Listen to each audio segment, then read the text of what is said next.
c'est le métro qui a été bloqué. Venez vous mettre là. Ah non, peut-être si vous utilisez les tableaux, je crois. Oui, je vais écrire. Alors, mettez-vous plutôt là, vous serez plus près. Qui a été Bonjour. bloqué par un usager, sachant qu'il allait parler des mathématiques, a tiré le signal d'alarme pour arrêter le train. On le comprend. Mais enfin, tout est bien qui finit bien. Alors, le titre de cette séance, les mathématiques, une langue universelle que personne ne parle, ça paraît être une provocation. Mais je vous rassure, enfin, ça tente à dire que la plupart des gens ne parlent pas cette langue. Dit d'une autre façon, de façon plus mathématique, la probabilité pour que quelqu'un parle mathématique est faible. Ou dire de façon plus psychologique, finalement, les mathématiques, une langue universelle que personne ne parle, c'est ce qui définit une langue de fou. Et les gens normaux, évidemment, ne la parlent pas. Alors, je vous épargnerai les histoires de nos ministres successifs de l'Éducation nationale, que ce soit Luc Châtel ou Xavier Darcos, à qui on a posé une règle de 3, qui évidemment, ça les a embarrassés, ou Madame Pécresse, ancienne ministre de l'Éducation et de la Recherche. Elle, c'est différent. Elle a accusé la gauche d'augmenter les impôts sur les départements de 30% et sur les régions de 50%. D'où, a-t-elle conclu, la gauche a augmenté les impôts de 50 plus 30, c'est-à-dire de 80%. Bon. Tout ça pour vous rassurer, ce sont des gens qui ont payé des études. Madame Pécresse est sortie deuxième de sa promotion Condorcet de l'ENA. Monsieur... Elle a fait HEC aussi. Oui, Il a fait, oui, ça c'est, personne n'est parfait. Non, mais on fait des maths à HEC. Oui, d'accord. Bon, donc finalement, si on résume notre point de vue, c'est comment se fait-il donc que le plus grand nombre des gens ne parlent pas cette langue mathématique et quelles en sont les causes et quelles sont les difficultés spécifiques. Est-ce qu'on peut repérer des difficultés spécifiques aux mathématiques? Alors, ce que l'on peut dater, c'est que dans le rapport qui se trouve sur le site, vous avez quand même beaucoup de documents. Vous avez des vidéos de Villani, des vidéos de Madame Baruch, Stella Baruch, que je salue ici, et qui nous a fait l'amitié et l'honneur de venir. Et vous avez un certain nombre d'articles que vous pouvez consulter. Donc notre idée, c'est d'essayer d'explorer un peu les difficultés que présentent les mathématiques, en s'accordant sur le fait que les mathématiques sont une langue écrite et une langue écrite particulière. Alors là je cite 10 spécificités de cette langue. Alors, outre que personne ne la parle, c'est donc une langue écrite dont la parole est absente. C'est une langue sans sujet, il n'y a pas de je en mathématiques. C'est une langue qui ne permet d'exprimer que vérité ou erreur. Une langue sans affect, une langue qui ne dit rien entre les lignes. Il n'y a pas de sous-entendu.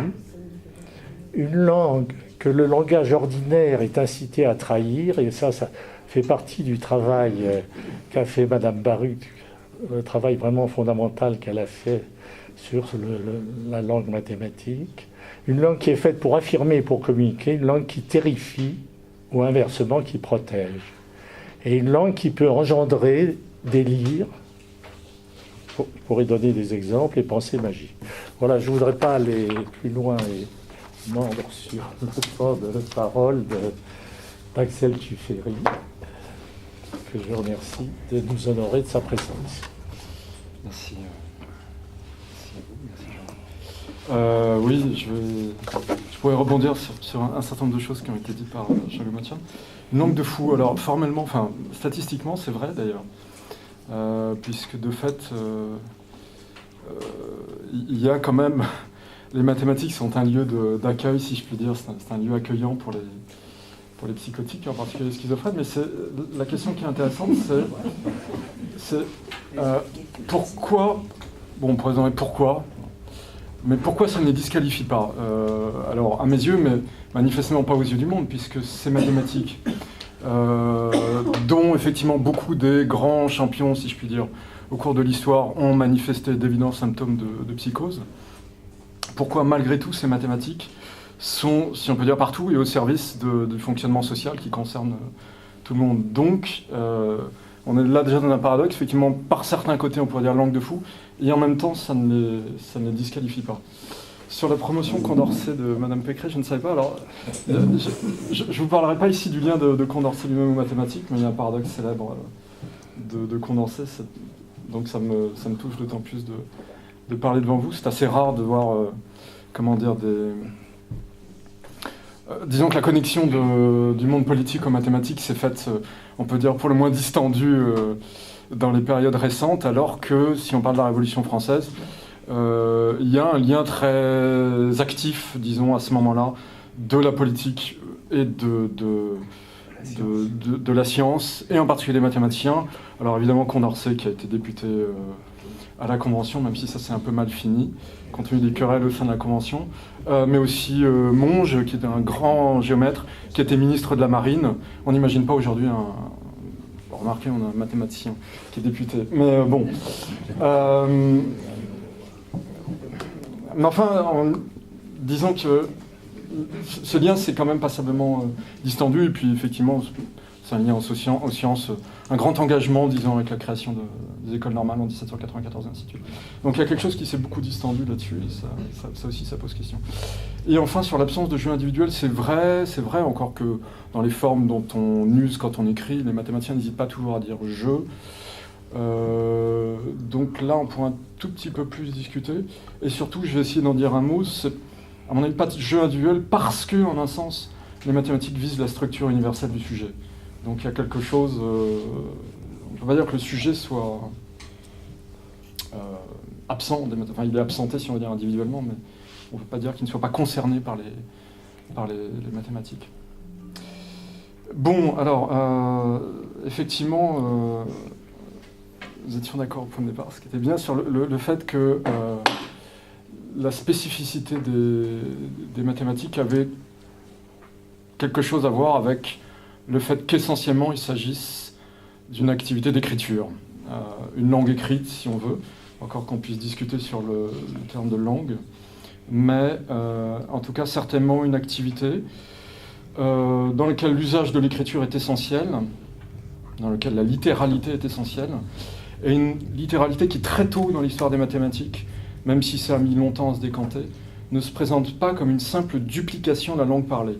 Alors, je vais avoir l'occasion de dire si j'ai le temps, dire quelques mots de l'histoire de l'écriture, parce que c'est une question importante et intéressante.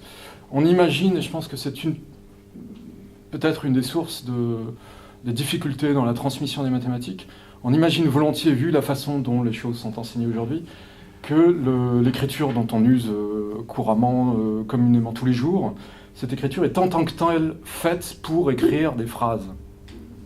Or, j'y reviendrai un petit peu plus loin, il n'y a pas de connaturalité du système d'écriture au système phonématique, au système parlant sonore que nous utilisons pour parler, et au fond, il n'y a pas de raison que l'écriture soit davantage dévouée à la transcription de la langue orale qu'à celle d'autres choses qui peut être de l'ordre des mathématiques. J'y reviendrai un petit peu plus loin, mais à l'origine de l'écriture, en Mésopotamie, comme vous savez, en fait, les deux apparaissent en même temps. C'est-à-dire, à l'époque de Sumer, à Sumer, l'apparition de l'écriture, sur les premières tablettes écrites, Il ne s'agit pas du tout de ce qu'on pourrait penser, des textes juridiques ou des textes commémoratifs. Il s'agit de comptabilité de gestion. Et apparaissent en même temps les signes consacrés, disons, à des mots, des phrases, et des signes spécifiquement consacrés au calcul. Et la monnaie. Et la monnaie. Oui, il s'agit d'un usage commercial, oui, effectivement. Oui. Voilà, alors je vais partir de deux choses. Je vais partir d'un petit exemple mathématique et puis d'une citation, non pas de Cédric Villani, qui est le médaille Fields à la mode, mais de Laurent Laforgue. Donc peut-être pendant ça, un mot. Je me suis intéressé et appuyé sur ce texte que Jean-Loup Mathieu a mis en ligne, qui s'appelle « Les mathématiques sont-elles une langue ?» Laurent Laforgue. Alors je vous écris un petit truc qui m'arrive régulièrement un petit problème que je pose à mes élèves en classe de première quand on apprend une notion de suite numérique, qui est le problème suivant. Donc on écrit les premiers termes d'une suite de nombres, et puis la question est de savoir comment on décrit la logique qui apparaît de manière sous-jacente, d'une certaine façon quand même implicite. Voilà. La question du rapport à l'implicite. C'est compliqué. Il y en a parmi nous qui vont pas voir. Je ferai tourner après. Alors, je vais écrire. Et après, alors, j'écris une suite de nombres entiers. 1, 2, 6, 24, 120, 720, et puis je vais mettre 3 petits points parce que sous-entendu, ça peut continuer à l'infini. Alors, je ne sais pas si tout le monde peut tourner. Voilà, et la question... Sinon, ce qu'on peut faire, c'est mettre un autre tableau là-bas et puis qu'on soit deux à écrire. À vrai dire, je ne vais pas forcément m'en servir, on verra. Oui. Alors, donc la suite d'entiers suivante. 1, 2, 6, 24, 120, 720. Et puis, potentiellement, ça continue à l'infini.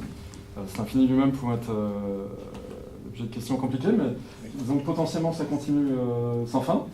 Mais simplement je m'arrête, vous voyez que les nombres deviennent de plus en plus grands, et que, à vrai dire, il y a suffisamment de nombres pour deviner, intuiter la logique à l'œuvre. Et la question que je pose aux élèves, et que je vais vous poser de même, est celle de décrire la logique à l'œuvre dans cette suite de nombres, en particulier d'expliquer comment on passe finalement d'un terme de la suite au suivant. Alors je ne sais pas... Il est un peu trop simple, votre exemple. Par deux, le multiplicateur. Alors beaucoup d'entre vous vont connaître, vont savoir de quoi il s'agit. Alors évidemment, vous n'êtes pas dans la même situation que les élèves qui ne connaissent pas, effectivement. Je vois parmi vous, il y en a parmi vous qui connaissent la suite en question, qui est la suite des factoriels des entiers. C'est vrai. Alors évidemment, quand on connaît déjà ce dont il s'agit, ça semble simple. Mais ce que vous avez fait, c'est que vous avez juste mis un nom, qui est le nom d'un concept. Mais la question est justement, quand on n'a pas encore ni le nom ni le concept, comment on fait pour décrire la chose? Moi, j'avais pas le concept. J'ai trouvé quand même très vite. J'ai multiplié. Alors multiplier, on est d'accord, mais... Et le premier, hein, comment on le justifie? Alors, effectivement, c'est une question. Mais voyez, alors tout de suite, je ne vais pas vous mettre en position d'élève, hein, c'est pas la question, mais la question qui se pose quand on multiplie. Alors la remarque que je ferai à mes élèves, malgré tout, c'est assez flou. Enfin, je peux vous définir, potentiellement on peut définir une infinité de suites dans lesquelles on multiplie pour passer d'un terme au suivant, qui sont différentes de celles-ci. Donc manifestement, c'est vrai ce que vous dites, mais la question est de savoir par quoi on multiplie, quoi. Et là, on voit tout de suite l'exigence quand même de précision dans la... 8 par 1, 2, 3, 4, 5. 4, 5, 6. D'accord, donc on multiplie par la suite des entiers positifs. Là, on est déjà à peu près au niveau de ce dont il s'agit.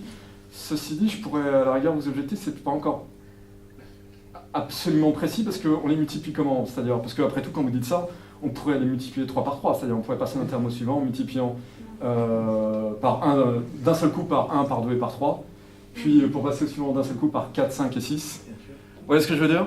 C'est-à-dire, aussitôt là, on est ramené quand même à une exigence de formulation plus précise. Alors je suis sûr que si je continue à vous torturer un petit peu, tout le monde va y arriver.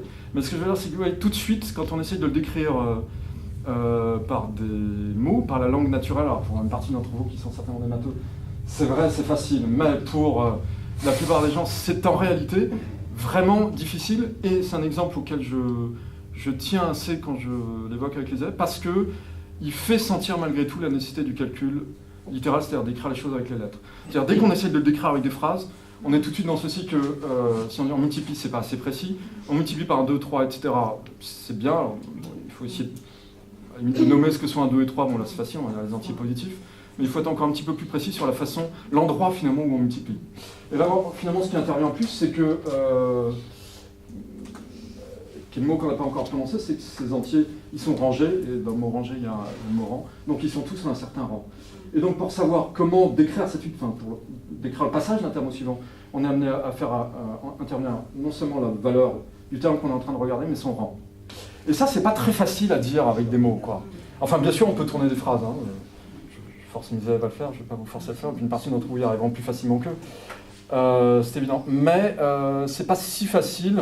On est obligé d'utiliser une langue qui semble assez lourde par rapport à la langue fluide, la langue courante. Alors que, puisqu'il y a des maths, je ne vais pas hésiter. Ça se décrit très simplement parce qu'on appelle une formule de récurrence. Je vais préciser. Et puis,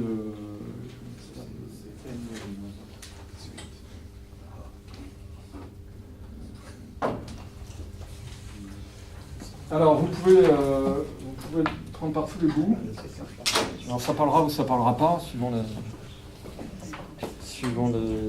termes qui pourraient faire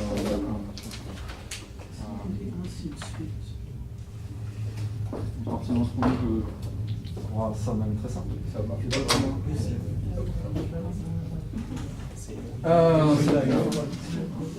Je vois pas.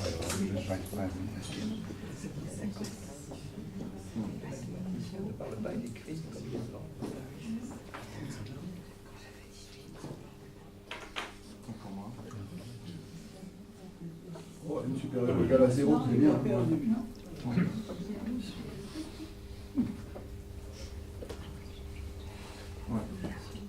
Bon, je pense que s'il n'y a plus d'erreur. Si, j'enseigne bien les mathématiques, malgré la part. On lit pas bien, là, c'est... Mais ça souligne, y compris pour moi, la difficulté qu'il y a à faire l'aller-retour entre ce type d'écriture et l'exercice que je suis en train de faire devant vous, qui est vraiment très différent. Alors, je vous mets au défi de trouver une description, comment dire, en langue naturelle, qui batte en termes de concision et de précision celle-ci, où on donne le premier terme. Alors là, ici, U est une notation par une lettre. De quoi alors?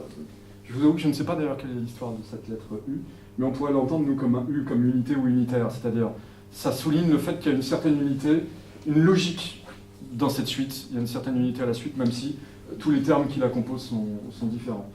Bon, c'est une suite, c'est une sorte de fonction. On est en train de dire qu'il y a une sorte d'enchaînement, comme on peut appeler une fonction là-dedans. Et puis là, on indique les rangs. Alors, on commence au rang 0, là aussi, ça me demanderait un long commentaire, mais j'ai d'autres choses à vous dire. Le rang auquel se trouve chacun des termes de la suite, le terme de rang 0 étant 1, le terme de rang 1, 1, le terme de rang 2, 2, le terme de rang 3, 6, et ainsi de suite. Et voilà, on a ce qu'on appelle une formule de récurrence, mais qui exprime de manière extrêmement simple, d'abord par la donnée du premier terme, mais ensuite la relation entre un terme, le terme de rang n, et le terme suivant, le terme de rang n plus 1, par exemple entre le terme de rang 10 et le terme de rang 10 plus 1, le terme de rang 11, la façon dont on passe d'un terme au suivant. Et encore une fois, bien sûr, ça peut s'expliquer avec des mots, mais c'est un des premiers exemples dans l'enseignement assez basique encore qu'on peut faire au lycée, où là, dans mon expérience, on peut vraiment faire toucher du doigt du fait que, comme ils n'ont pas tous votre aisance d'un par niveau connaissance, ils ont du mal à le dire avec des mots, et où pas mal ont plus de facilité de fait à trouver la formule. Bon, alors là on touche du doigt au fait que l'écriture, qui au départ est un vrai problème, l'aspect calcul littéral qui est un vrai problème pour les élèves, en réalité, à un moment donné, devient non seulement une nécessité, mais une simplification. qui ne va pas de soi, encore une fois, puisque pour pas mal d'élèves, le passage de ce qu'on appelle le calcul littéral au collège est un vrai point d'achoppement. Je sais pas quand j'ai commencé. Alors, pour introduire d'un petit peu plus près cette question de l'écriture et des mathématiques et du lien entre les deux,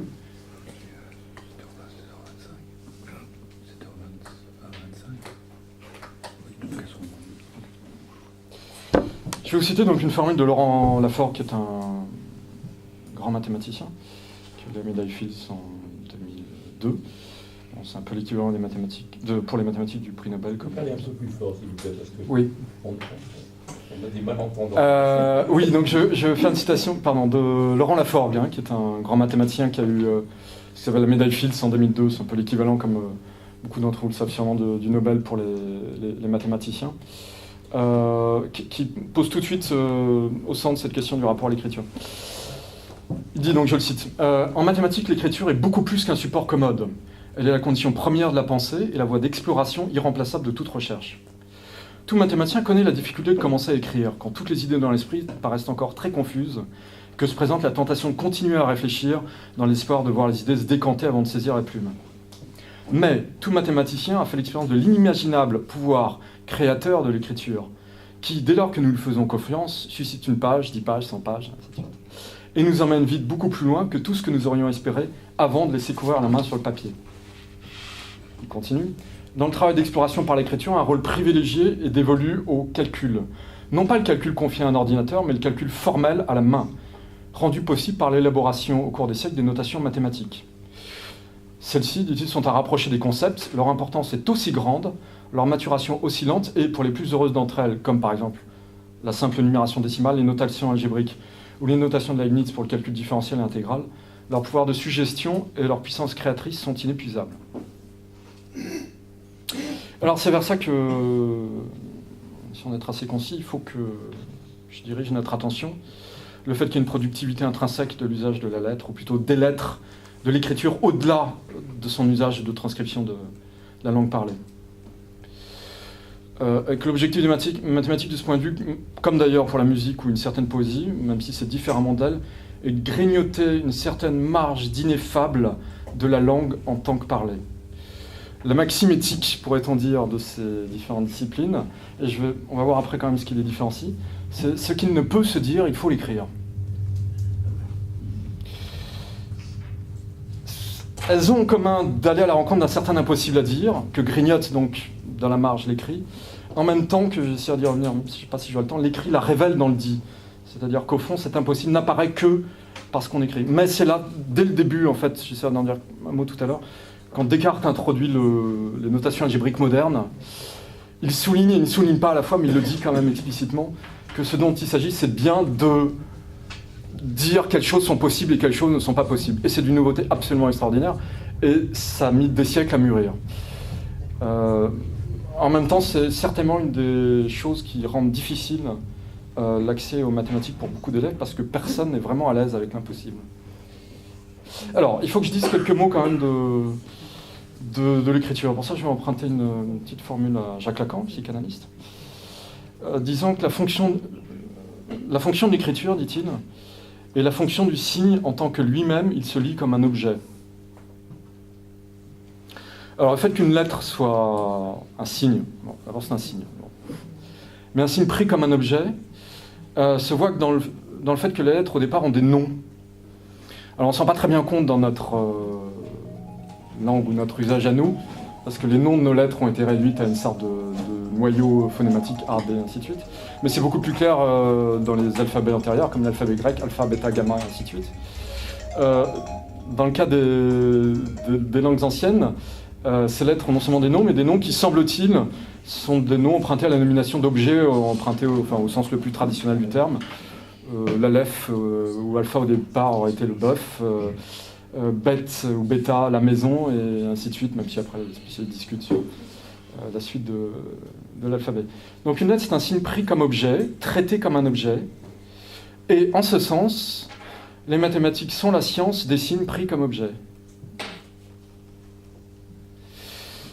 Donc, une science de la réduction du monde, de notre monde, du monde tel que nous y avons accès, à la fois externement et internement, par notre corps, nos perceptions, à la signification, à sa prise dans un réseau de signes.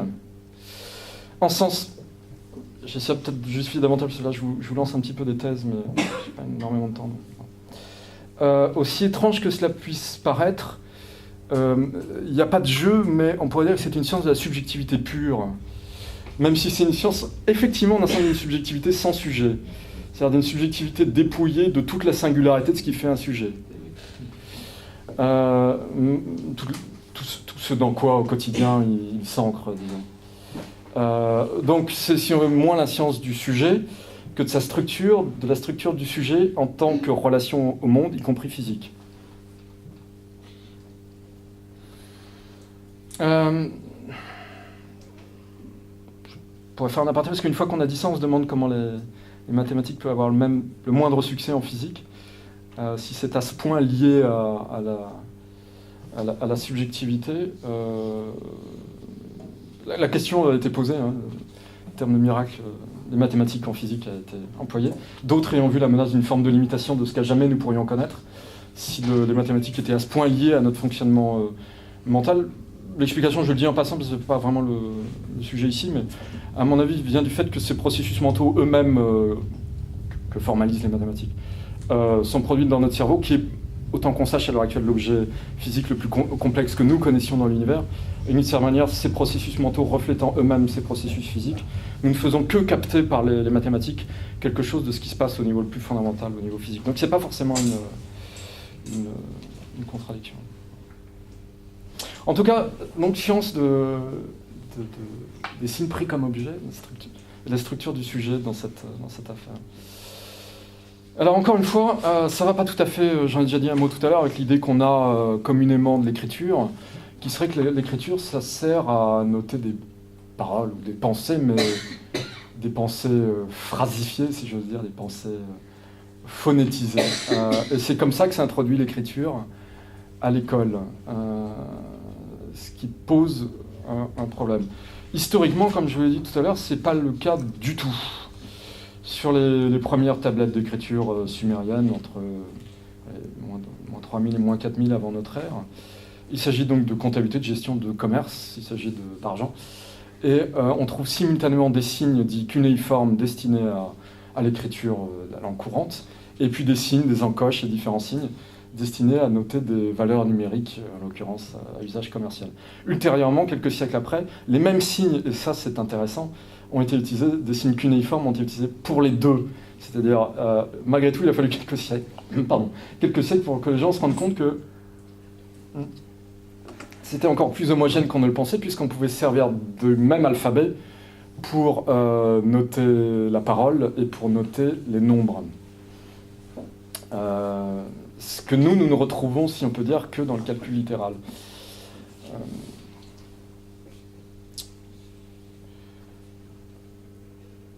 ne sais pas si je suis dans la remarque maintenant, mais peut-être parce que peut-être une partie d'entre vous trouve que c'est extrêmement abstrait.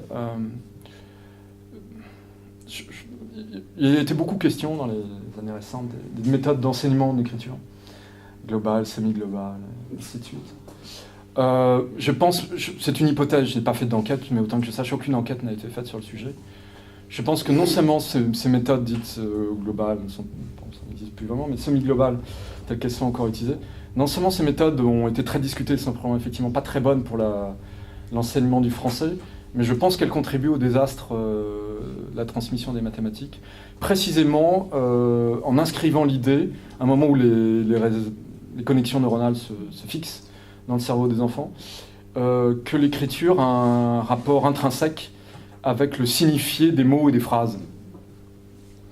J'ai pas été voir très récemment, je vous avoue, mais dans les textes des anciens programmes, ceux qui ont été en place récemment, il était fait expressément référence au sens, le fait qu'il fallait s'appuyer dans l'apprentissage de l'écriture, non seulement, bon, bien sûr, sur le fait qu'il y a une transcription du phonétique, mais en même temps sans jamais perdre de vue le sens de ce qu'on écrivait. Alors bien sûr, on écrit autant que faire se peut pour faire sens, même si ce terme de sens interroge, et je vais le faire tout à l'heure.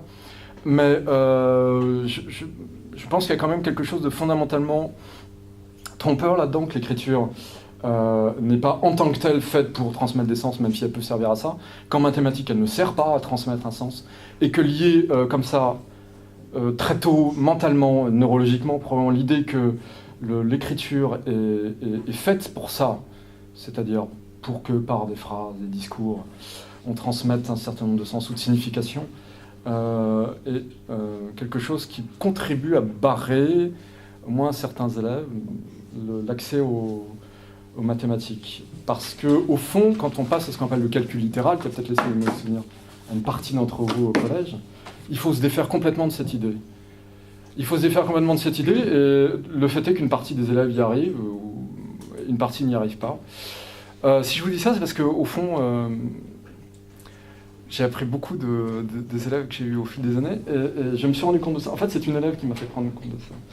Il y a des années de ça, un élève de seconde qui n'était pas très doué en mathématiques, il faut bien le dire, qui avait une certaine sensibilité littéraire, et j'ai essayé de lui expliquer des choses, manifestement ça ne lui parlait pas beaucoup.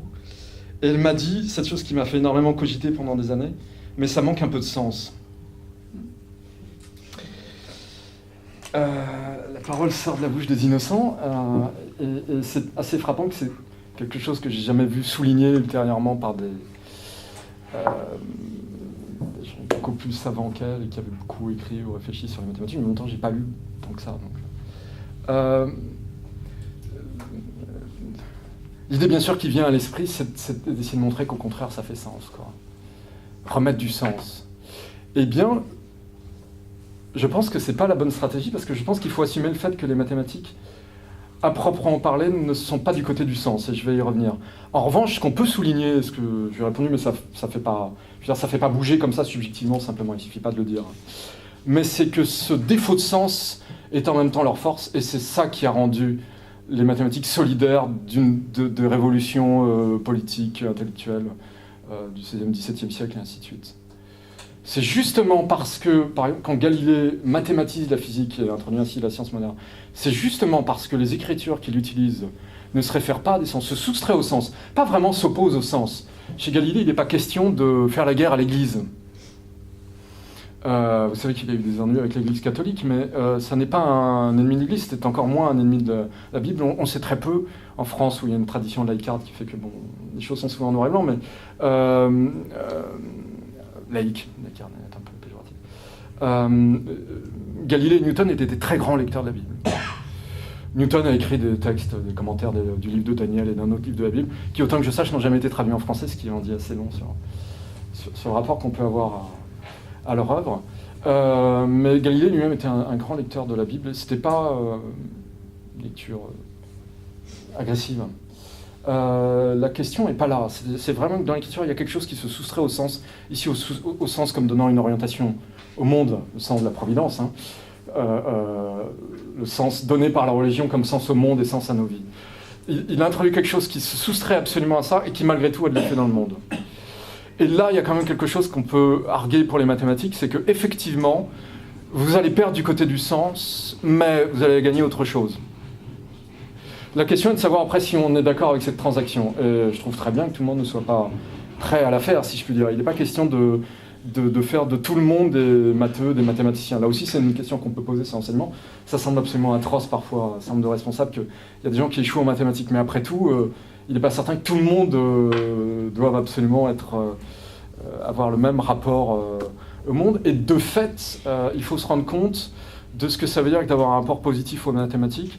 Ça veut dire, entre autres, faire une sorte de transaction du côté d'obtenir une certaine jouissance de la lettre en échange d'une perte de sens. Mais, de fait, ça a changé le monde. Donc, il y a quand même quelque chose qui est une force, quoi. Alors, je n'ai pas le temps de vous dire tout ce que je voulais. Sur l'écriture, oui, sur le fait, l'idée que ça soit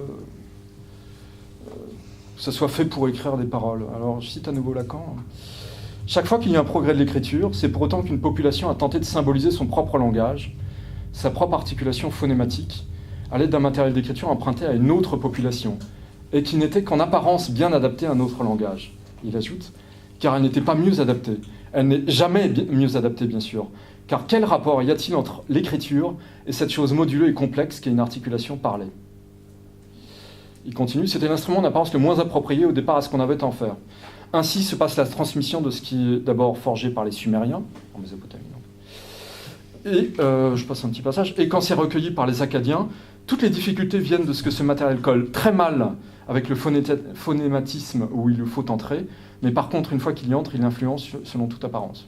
Bon, il y aurait beaucoup à dire là-dessus, mais je ne vais pas développer plus que ça, mais en tout cas sur le fait que, contrairement à l'idée, oui, il n'y a pas de connaturalité de l'écriture au sens usuel à son usage pour la transmission de la parole, et d'une façon ou d'une autre, je n'ai pas de solution immédiate sur la façon d'enseigner, mais je pense que la façon dont on a enseigné depuis longtemps, si ce n'est toujours, crée cette illusion de la connaturalité, et quelque chose qui n'est pas bon sur la transmission des mathématiques, et il y a quelque chose qui, de fait, crée des barrages qui, pour certaines ou certains, ne seront jamais dépassés au moment où on aborde la question du calcul littéral. C'est un fait que le calcul littéral, quand il est introduit, réintroduit, réintroduit en classe, c'est au collège, on le refait au lycée, il y a toujours beaucoup de butées, paraît à beaucoup d'élèves une extension lointaine et étrangère de l'écriture, un domaine qui pour eux n'est pas son domaine propre. Alors comme je viens de vous le dire, si on regarde historiquement, c'est pas vrai. C'est pas vrai, je pense donc qu'il y a un artefact qui tient la façon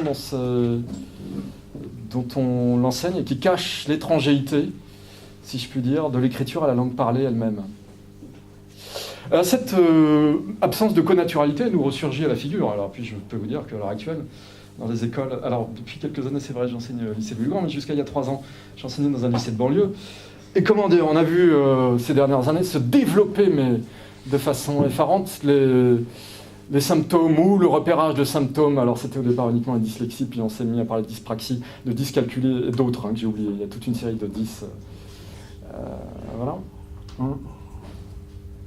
Avec médicalisation de la chose, avec ce qu'on appelle les PPS, les projets personnels de scolarisation, qui revient à quelque chose qui d'ailleurs, dans mon expérience, est fondamentalement inefficace, mais qui revient à médicaliser le problème, et en ne voyant pas que... Alors, il y a des problèmes liés à la façon dont on enseigne, et notamment, je pense qu'encore une fois, c'est pas une solution, ce que je suis en train de dire, mais c'est juste le fait de voir à la racine quand même où est le problème. C'est-à-dire, à partir du moment où on part de l'idée qu'il y a une connaturalité de l'écriture à la langue parlée, et qu'on croit que l'écriture c'est fait pour transmettre le sens, forcément on voit ressurgir sous forme de symptômes chez certains jeunes, chez certaines personnes, et on va dire chez beaucoup de gens, parce que les problèmes d'orthographe sont une des choses les mieux partagées au monde, on voit ressurgir le fait, c'est-à-dire des gens qui disent sans le savoir, par leurs symptômes, que non, c'est pas vrai. Que c'est pas naturel, que les deux sont pas naturels l'un à l'autre. Et moi je pense que, alors le terme de dyscalculie est beaucoup plus récent, et on l'a vu proliférer dans les écoles, les lycées en tout cas pour ce que je connais, mais sûrement depuis les écoles primaires. Le terme de dyscalculie est un terme très flou, et à mon avis recouvre ce qui sont simplement d'autres formes de dyslexie. Parce que quand on en disait au lycée, par exemple, qui ont vraiment des problèmes avec le calcul littéral, parler de dyscalculie me semble être déjà en soi une erreur de diagnostic. C'est-à-dire c'est un problème dans le rapport à l'écriture, à la lettre. Quand on fait un mauvais diagnostic, en général, on ne règle pas le problème, ce qui est d'ailleurs le cas, je peux vous l'assurer, à l'école. On ne règle pas les problèmes. Alors, il se trouve que les réformes de ces dernières années, pour parler de choses tout à fait concrètes, ont accentué ça. C'est-à-dire, quand j'ai commencé, on voyait très nettement beaucoup d'élèves au lycée qui, justement, n'avaient pas fait ce saut du calcul littéral, qui, à l'époque, se situait en 4e. Maintenant, ça fait partie du très flou cycle 4, comme on dit, dans les programmes actuels. Et on voyait beaucoup moins de problèmes vraiment basiques de maîtrise du calcul numérique, quoi. Les choses sont devenues plus compliquées aujourd'hui, encore parce que l'enseignement français primaire et secondaire étant en train de s'effondrer, et étant assez largement détruit. Effectivement, on a beaucoup d'élèves qui maintenant ont des problèmes avec le calcul numérique lui-même, extrêmement basique, quoi. Mais même si on règle ça, la promotion de la fameuse méthode de Singapour, je ne sais pas si j'aurai le temps d'en dire demain, mais on en viendra peut-être dans les questions. Ne réglera pas le problème du rapport à la littéralité, mais peut certainement améliorer les choses au niveau de l'école primaire. Même si on règle ce problème-là, on restera avec ce problème qui existait déjà avant, du franchissement de ce qui est vraiment le cœur de l'activité mathématique, à savoir le calcul littéral. Parce que si on réfléchit, les 3 dimensions, quelles sont les dimensions essentielles des mathématiques? Il y en a beaucoup, mais je pense qu'il y en a 3. La démonstration, le calcul littéral et l'omniprésence des nombres. Le calcul littéral, que j'ai cité en deuxième, mais de fait a été la plus longue à se décanter. Je vais beaucoup moins parler, de toute façon je n'aurai pas le temps, mais de la troisième, c'est l'omniprésence des nombres, parce que tout le monde en est convaincu que c'est... Même si ça mériterait d'être interrogé, ça semble une évidence pour tout le monde. Les autres méritent quelques commentaires de plus. Si on demandait quel est le cœur de l'activité mathématique, beaucoup de mathématiciens, pas tous à mon avis, répondraient par la démonstration. Comme son nom l'indique, et en même temps c'est pas souligné en général, la démonstration vient après la monstration. Le mot même indique, même si en mathématiques on a tendance parfois, et moi-même je le fais, à utiliser montrer comme un synonyme de démontrer, le mot même indique que la démonstration n'est pas une monstration, mais à certains égards un effacement de ce qui a d'abord été simplement montré, imagé, figuré. C'est là, entre autres, que se fait le passage du symbolique au littéral, du symbole à l'arrangement, à la combinaison de lettres, dans ce dépassement de la seule monstration, qui en effaçant les symboles, qui sont encore de l'ordre de la figuration, les signes signifiants, vient à réduire l'arrangement des signes à une pure combinatoire littérale.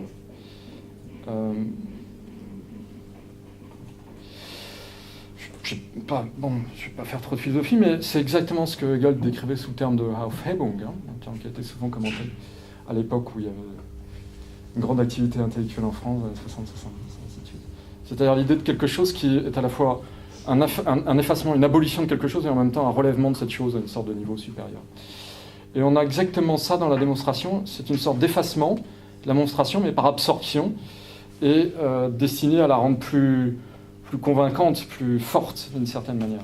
Et on peut dire que tel a toujours été l'enjeu l'enseignement de la géométrie en France, dont l'affaiblissement dans ces dernières années n'est du coup pas un très très bon signe pour la transmission des mathématiques.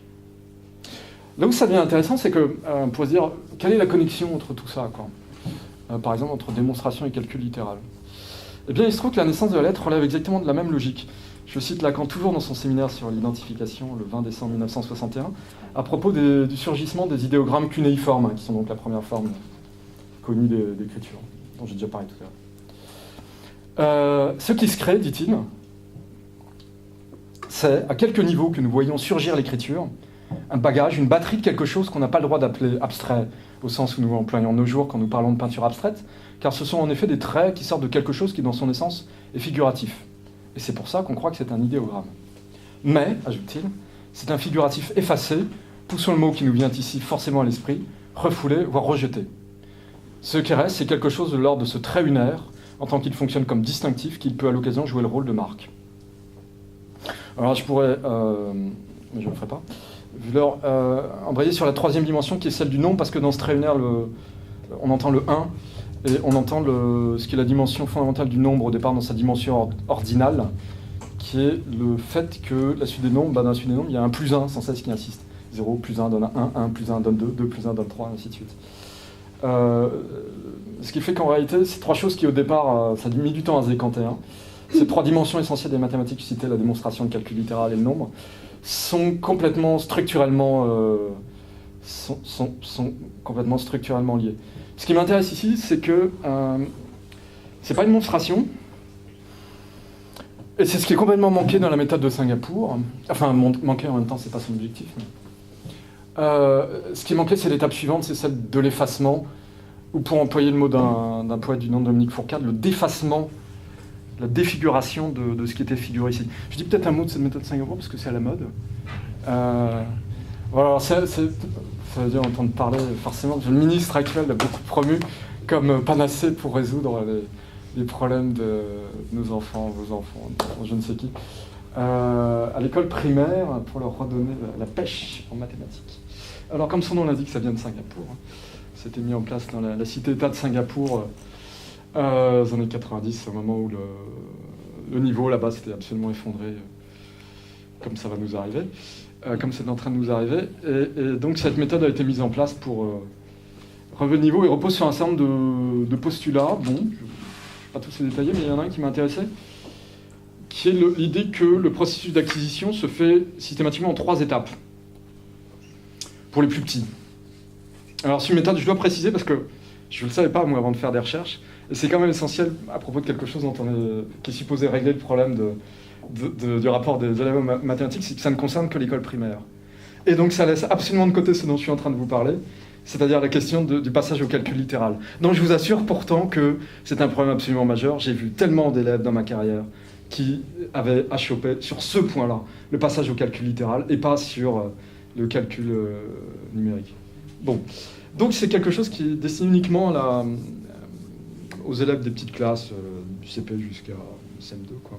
À la rigueur la 6e, enfin pour la transition CM2-6e, uniquement l'école primaire, et donc qui ne touche absolument pas au calcul littéral, puisqu'apparemment à Singapour, comme chez nous, le calcul littéral est laissé pour le collège. Bon.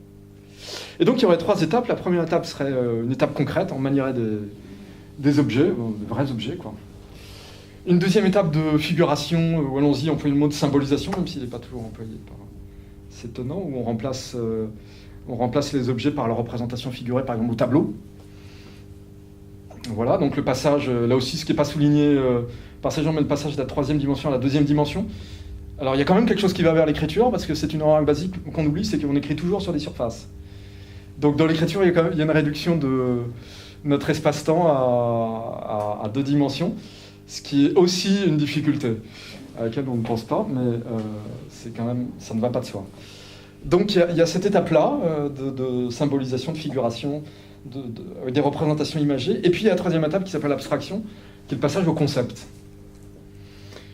Et là, c'est miraculeux, parce que autant le maniement des objets, tout le monde voit bien ce que c'est, autant la figuration, tout le monde voit assez bien ce que c'est, vous trouverez sur le site des démonstrations. Bon, alors elles sont parfois un petit peu orientées, il y en a un qui vient du site de la rue des Écoles, qui publie la version la version française de la méthode de Singapour, qui n'est pas exactement une traduction de la méthode de Singapour, donc ce qui a donné lieu à des discussions et des débats en France. Certaines personnes ont souligné, à juste titre je crois, même si je ne suis pas un spécialiste, qu'en réalité la méthode de Singapour française n'était pas la méthode de Singapour et que sur certains points elle était moins bonne. Bon, je ne rentre même pas dans ces questions qui ne sont pas absolument secondaires pour l'avenir de l'enseignement des mathématiques. Mais, vous avez cette 2e étape on passe aux figures, et là, tout le monde voit à peu près ce que c'est, au tableau.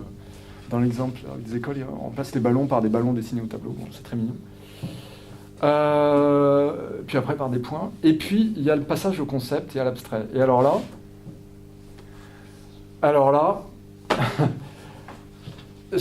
j'attends toujours que les tenants de cette méthode nous expliquent ce qu'ils mettent sous le terme formidablement général, formidablement vague d'abstrait, et formidablement non défini de concept, alors même si je vois un petit peu plus qu'il y a un concept, parce que ça me semble quand même être la vraie difficulté. Comment on passe du figuré, où là, effectivement, on a peu de chances de perdre des élèves.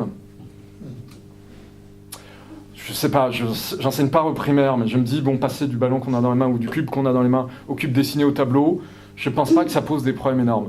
Mais le passage à ce qu'ils appellent le concept et l'abstrait, c'est-à-dire ils mettent sous un seul mot ce qui est le cœur du problème. C'est-à-dire, c'est justement là qu'il faudrait un petit peu s'expliquer. Et pas dire, bah voilà, on a suivi les 3 étapes canoniques et tout va bien se passer. Je finis là-dessus peut-être ? Ouais. Bon, j'aurais pas eu le temps de parler de toute l'intention, mais peut-être la discussion donnera l'occasion d'en parler. Cette étape-là, c'est ce qui introduit proprement la démonstration, l'effacement de la démonstration, le fait, alors je vous cite, puisque c'est beau en plus, ce qu'écrit, pas à propos des mathématiques, mais ça vaut pour son écriture à lui aussi, Dominique Fourcade, dans un livre de poésie qui s'appelle « Le sujet monotype ». Je te dévisage, je te défigure. On n'échappe pas à une équation d'abord. Ce n'est pas un effacement, c'est un défacement, oui, mais il ne faut pas jouer sur les mots. En tout cas, écrire n'est pas un effacement. Je t'ôte la face, c'est tout. Et quand tu la perds, il n'y a plus d'équation qui tienne. Point. Alors mon seul commentaire là-dessus, parce que ça semble être de mauvais augure pour les mathématiques, c'est que ce qu'il appelle le défacement à juste titre ne défait pas forcément l'équation n'implique pas sa défection. Mais il a raison, il n'y a pas une équation qui tienne, quoi. Je peux le dire en mathématiques, c'est pour ça que c'est sans fin, quoi. Quand on a fini un bouquin, on est obligé d'en aborder un autre. Mais ça provoque sa croissance indéfinie, sans fin, parce que c'est vrai, il n'y a pas une équation qui tienne, mais leur enchevêtrement, leur mise en séquence, leur mise en relation, leur articulation, le prolongement de l'une dans l'autre est justement ce qui tient le sujet mathématique, et peut-être à un autre niveau, ce qui maintient tout sujet dans la carrière de la vie, si je puis m'exprimer ainsi. Bon, je n'ai pas prévu de m'arrêter là-dessus, mais c'est une conclusion dramatique, et après, je vais en venir à une autre. Merci. L'exposé ouvre beaucoup de questions, je pense, et peut-être parfois d'éclaircissements, donc je vous laisse libre d'intervenir. Oui. Stella Barrick. Je suis ravie Donc, que vous ayez parlé de la méthode de Singapour. Oui. Parce que c'est une chose qui, comment dirais-je, elle ne m'empêche pas vraiment de dormir, mais ce n'est pas loin. Le fait qu'on puisse décomposer une activité de pensée, quelle qu'elle soit, en tranches napolitaines comme ils le font, c'est-à-dire les objets, les images et le concept après, comment mettons de côté un concept? Ça, j'aimerais savoir, quand les enfants parlent, et ils sont déjà dans la pure abstraction. Il y avait un texte de, je me souviens malheureusement plus très bien qui, mais dont j'avais parlé. Est-ce que, quand on parle du petit ours, est-ce qu'il faut qu'on amène un ours à l'enfant? Est-ce que quand on ajoute des fourmis, il faut aller chercher des fourmis? Est-ce que, je veux dire, cette relation supposée au concret est une pure absurdité pour ce qui est d'entrer dans le domaine des mathématiques. Alors, il y a beaucoup de choses à dire, je vais laisser les autres s'exprimer, mais il y a une très jolie histoire que racontait Jean Toussaint de Santi à propos justement du littéral qui est la croix de l'enseignement au collège, effectivement, et qui est entièrement dû à l'école primaire. Et les enseignants n'y sont pour rien. Je veux dire, il y a une mécanique de la chose, une mécanique des étagements de l'enseignement, on pourrait en dire quelque chose, qui font que le littéral n'a aucune chance d'advenir au collège comme ça, et qu'il y a des murs à casser avant de pouvoir faire admettre qu'une lettre peut représenter un nombre. Alors, justement, c'est ce que... Vous avez plus d'expérience que moi, bien sûr, dans le travail des enfants. En effet, ça va dans le sens de... Ça va dans le sens de ce que vous dites. En particulier, donc, l'histoire que racontait de Santi, ça se passait en Corse il y a fort longtemps, du temps de son enfance, et c'était aussi l'époque des maths modernes. Et il y avait un jeune professeur tout imbu de toutes les théories qu'il venait d'apprendre. Alors, axiomatisation de n, alors on part de tel élément, et puis on fabrique les successeurs successifs. Et voilà, il était très content de lui, tout le monde bras croisés, comme il fallait l'être à l'époque. Et puis, il avise un élève, et puis il lui dit « Alors, t'as compris? Oui. Alors, dis-moi, quel est le successeur de A ?» B. B. Qu'est-ce que tu dis? Espèce d'âne, va garder tes vaches qui font B, tes chèvres plutôt qui font B, etc. Voilà. Il s'amusait beaucoup à raconter cette histoire, mais elle est archi actuelle. Quand par exemple on veut faire démontrer aux élèves que la somme de 3 nombres consécutifs est divisible par 3, bon, on leur donne un exemple, 2 exemples, ils en trouvent 3 ou 4, mais il faut essayer de passer à la formalisation pour que ce soit une proposition. Comme je ne suis pas sûr que tout le monde le sache, ça figure explicitement dans les programmes du cycle 4 du collège que mentionne Madame Barrick. Et c'est une des très rares choses, d'ailleurs, précises dans ces programmes. Alors, la surprise est... Pourquoi dans les programmes rédigés de manière aussi floue, il y a tout d'un coup, effectivement, cet exemple extraordinairement précis du fait de démontrer que la somme de 3 entiers consécutifs est divisée par 3. C'est dans le programme, mais c'est souvent proposé en exercice. Alors, en tout cas, je vais vous dire, même que ça figure dans les programmes maintenant. C'est dire ce que vous dites. C'est dire. Et donc, essayons de représenter un de ces nombres par une lettre. Alors, comment exprimer le suivant? Impossible de trouver A plus 1 Oui, ou c'est A plus difficile. 2. Ou même de se mettre au milieu et qu'il y en ait un qui soit à moins 1 et l'autre qui soit à plus 1. Alors, A plus 1, mais ça ne fait rien. Ça ne fait rien. Ça, c'est la clé de tous les ennuis qui arrivent au collège du fait de l'école primaire. Il faut que ça fasse quelque chose. Et si vous avez les ennuis qu'on a au collège, c'est que tout est vissé sur le calcul et que 2A plus 3B, ça ne peut faire que 5 quelque chose. 5 AB. Or, c'est à l'école maternelle, c'est au CP qu'il faut que les choses s'apprennent. Et là, on continue de faire le contraire, c'est-à-dire la merveilleuse école de Jules Ferry, mais qui n'était pas du tout au point, pour préparer les enfants de l'école au collège. C'est-à-dire, on continuera de leur faire additionner des pommes et des poires, ou des pommes et des bananes, et on sera tout content qu'ils trouvent que ça fait des fruits. 2 pommes plus 3 bananes égale 5 fruits.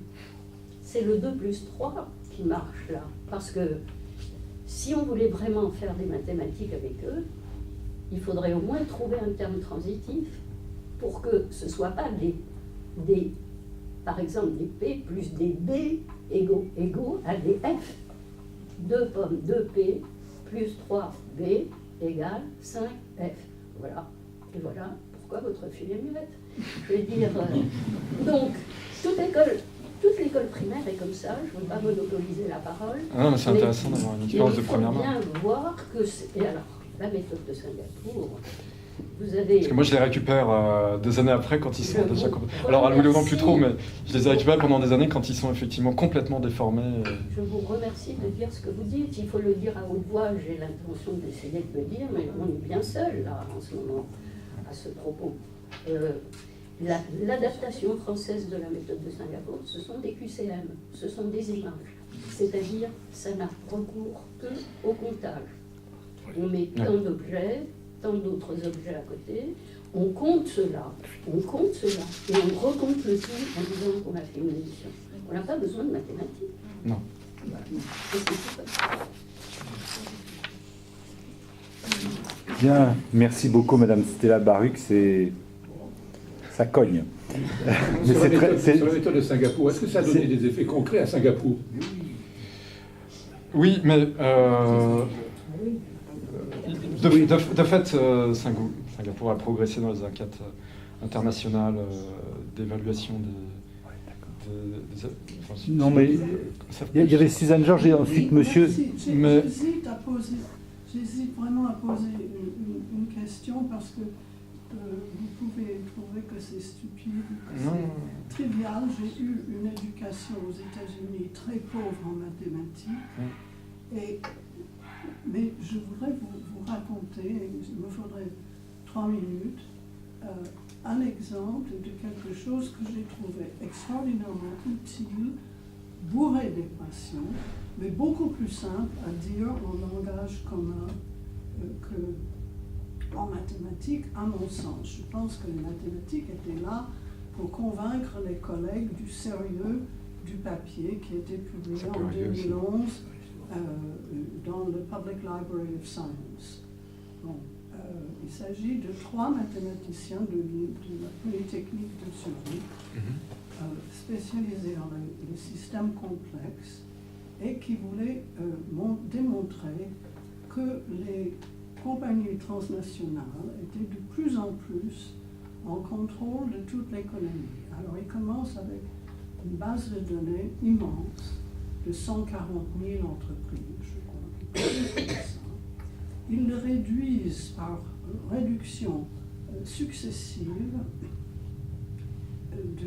aussi bourrée d'équations, ils expliquent toute la méthode, et ils arrivent enfin à 700 et quelques firmes qui contrôlent par des liens. Le tableau, c'est comme un ciel avec des supernovae, des constellations. Un graphe. Oui, c'est très beau. Si on comprend toutes les connexions, faibles ou très fortes. Et on arrive à 700 entreprises sur l'ensemble qui contrôlent 80% du tout. Et puis on arrive par une autre réduction à 40%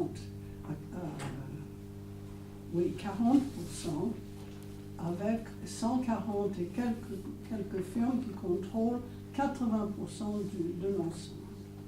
Et puis dans l'annexe, ils font une liste de 50 compagnies et leur point final, c'est que s'il arrive quelque chose à l'une de ces 50 compagnies sur la liste, ça peut faire tomber absolument toute l'économie mondiale parce que l'interconnexion est tellement forte que ça toucherait toutes ces entreprises et ce serait comme des dominos qui feraient... Bon, je peux expliquer ça, moi, en un paragraphe, et je le fais souvent quand je fais une conférence sur tout à fait autre chose. Et c'est peut-être trivial, mais de savoir que les 50 dernières compagnies qui contrôlent entièrement l'économie mondiale sont toutes financières, sauf deux. Fonds d'assurance, banques, entreprises financières, etc. Et on peut dire ça beaucoup plus facilement qu'on ne peut le démontrer en mathématiques.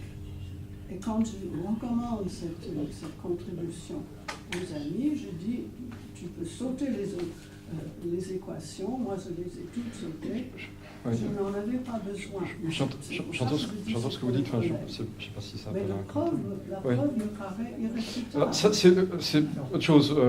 Il se trouve, il y a un rôle, disons, de légitimation en économie de position, qu'elle soit dans un sens ou dans un autre, des mathématiques, mais... à quelque chose de très compréhensible et complètement par des moyens mathématiques. Oui, ça existe. Ça existe notamment dans le champ idéologique, politique, comme moyen de légitimation. C'est vrai. Ça n'enlève pas l'utilité des mathématiques. Par essayer de faire de la physique sans mathématiques, vous n'y arriverez pas. En économie, effectivement, ça pose une vraie... L'usage des mathématiques en économie pose une vraie question. Il faudrait que je vous dise aussi que j'ai eu parfois du mal avec votre débit, alors j'ai certainement pas tout compris de ce que vous dites. Pardonnez-moi. C'est pas que le débit, c'est surtout ceci que j'ai pas tout bien expliqué, mais je peux réexpliquer éventuellement des choses. Donc c'est trivial pour vous, c'est trivial. Non, enfin ce que vous évoquez est intéressant, mais je suis pas sûr que ce soit le plus sur la question des mathématiques, ça m'intéresse, disons, d'un point de vue politique. Sur les mathématiques comme outil de légitimation, oui, ça existe. C'est pas absolument sans importance, hein, mais... Je crois que la question que vous posez, c'est une question différente, c'est ça que je... La question que vous posez n'est pas celle des mathématiques, mais de leur usage dans des applications concrètes. Et là, en économie, effectivement, les mathématiques sont quelquefois utilisées de manière un peu dévoyante. C'est-à-dire qu'en fait, les mathématiques servent à justifier ou à légitimer une analyse, mais on pourrait très bien, dans un certain nombre de cas, et d'ailleurs c'est ce qui se passe, démontrer quasiment le contraire. Le début de l'exposé, c'était il est beaucoup plus facile de dire des choses par des maths que des paroles. Non. Non. C'est complètement mal interprété. Non, pas de façon générale. À l'intérieur des mathématiques, certains problèmes. Non, je ne parlais pas de la vie en général. Je parlais pas de la vie en général. Je vous assure qu'il est plus facile de faire une déclaration d'amour avec des mots poétiques qu'avec des équations. Non, c'est évidemment pas en général.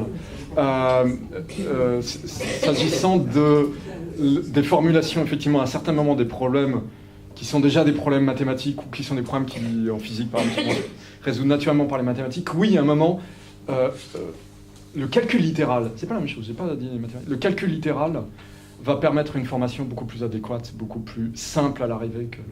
C'est pas les mathématiques qui sont plus simples, c'est à l'intérieur des mathématiques, si vous voulez, ou des disciplines très mathématisées comme la physique. Le calcul littéral simplifie les choses. Ok. Très bien, parlez-moi d'abord. Monsieur. Je regrette de revenir sur la méthode Singapour. Il me semble important quand même de dire un certain nombre de choses.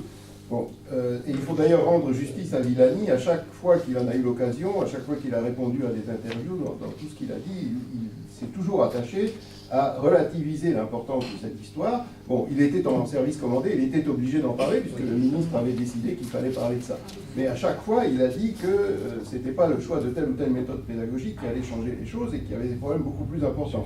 Il faut quand même rappeler qu'à Singapour, il faut d'abord regarder le salaire des enseignants, il faut regarder, chose extrêmement importante, la considération dont jouit la profession de professeur dans ce pays. La formation qui est beaucoup plus longue. Alors qu'ici, nous sommes totalement... Enfin, les enseignants sont complètement méprisés, c'est considéré comme un métier de 10e zone. Et puis, il faut savoir qu'à Singapour, chaque professeur a droit à 100 heures de formation continue par an.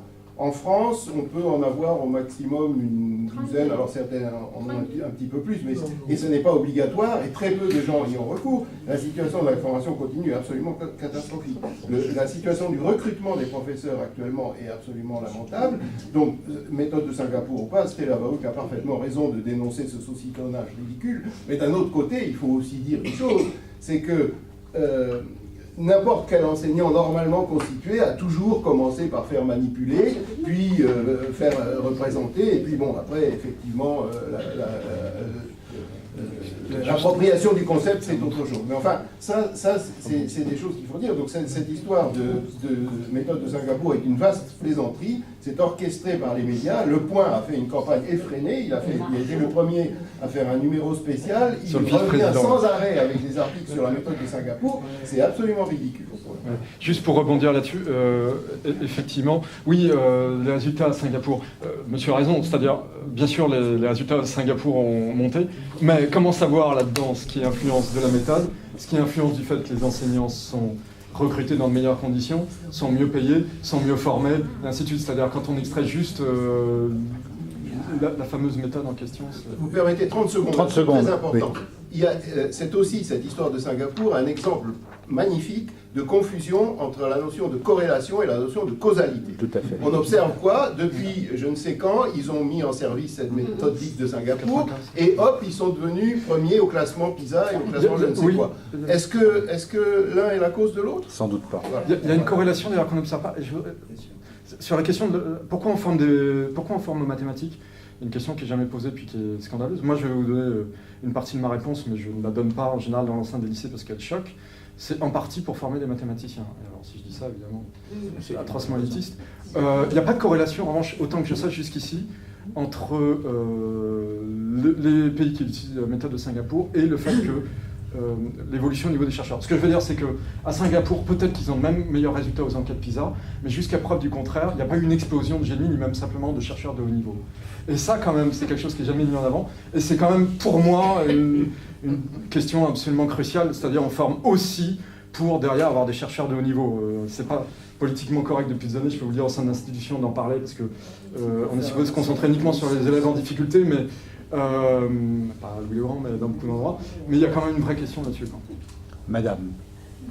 Oui, moi j'aurais voulu revenir un petit peu aux mathématiques elles-mêmes, dans ce que vous évoquiez vous évoquez la notion de preuve et de démonstration, et aussi dans le titre, vous évoquiez la notion de langue, mais dans votre exposé, j'ai vu la lettre, mais j'ai pas vu la langue. Pourquoi est-ce qu'on peut dire que les mathématiques sont une... Enfin, en quoi elles sont une langue? Enfin, moi, je suis pas persuadée que c'est une langue. Moi non plus. Bon. Et il y avait un point d'interrogation. Oui, j'ai pas eu le temps. Non, mais...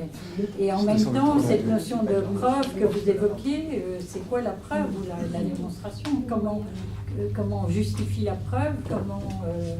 Je pense que c'est une des grandes questions... Parce que vous évoquez comme premier point la démonstration. Ça veut dire quoi, démontrer? Voilà, bonne question. Et si je peux... Enfin, pour moi, c'est lié à la notion de langue. Enfin, il y a quand même un corpus de règles par derrière ou de choses comme ça. Oui. Ça veut dire quoi, démontrer? Ajouter à la question, madame, la question comment répond-on à une question à laquelle on ne peut pas répondre autrement que par une formulation mathématique? C'est-à-dire, je pense, moi c'est une question qui m'a beaucoup troublé quand j'étais au lycée, c'est la racine de -1. On m'avait toujours démontré que on ne pouvait obtenir une racine carrée que d'un nombre positif. Bon.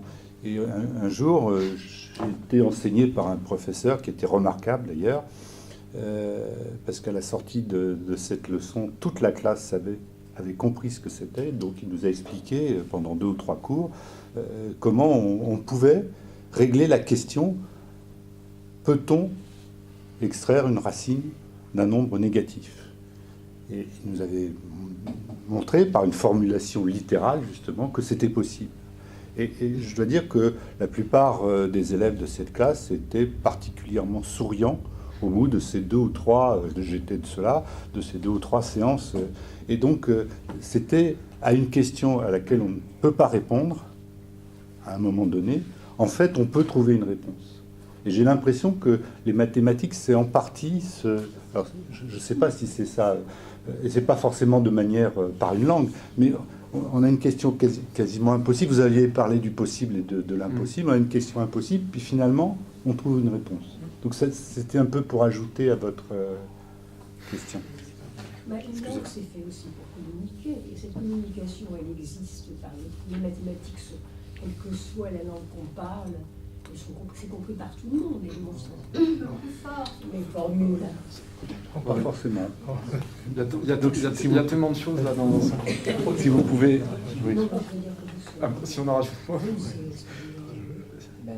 Est-ce que vous voulez répondre maintenant ou attendre Non, c'était pour revenir à ce problème du passage du concret à l'abstrait. Alors, un de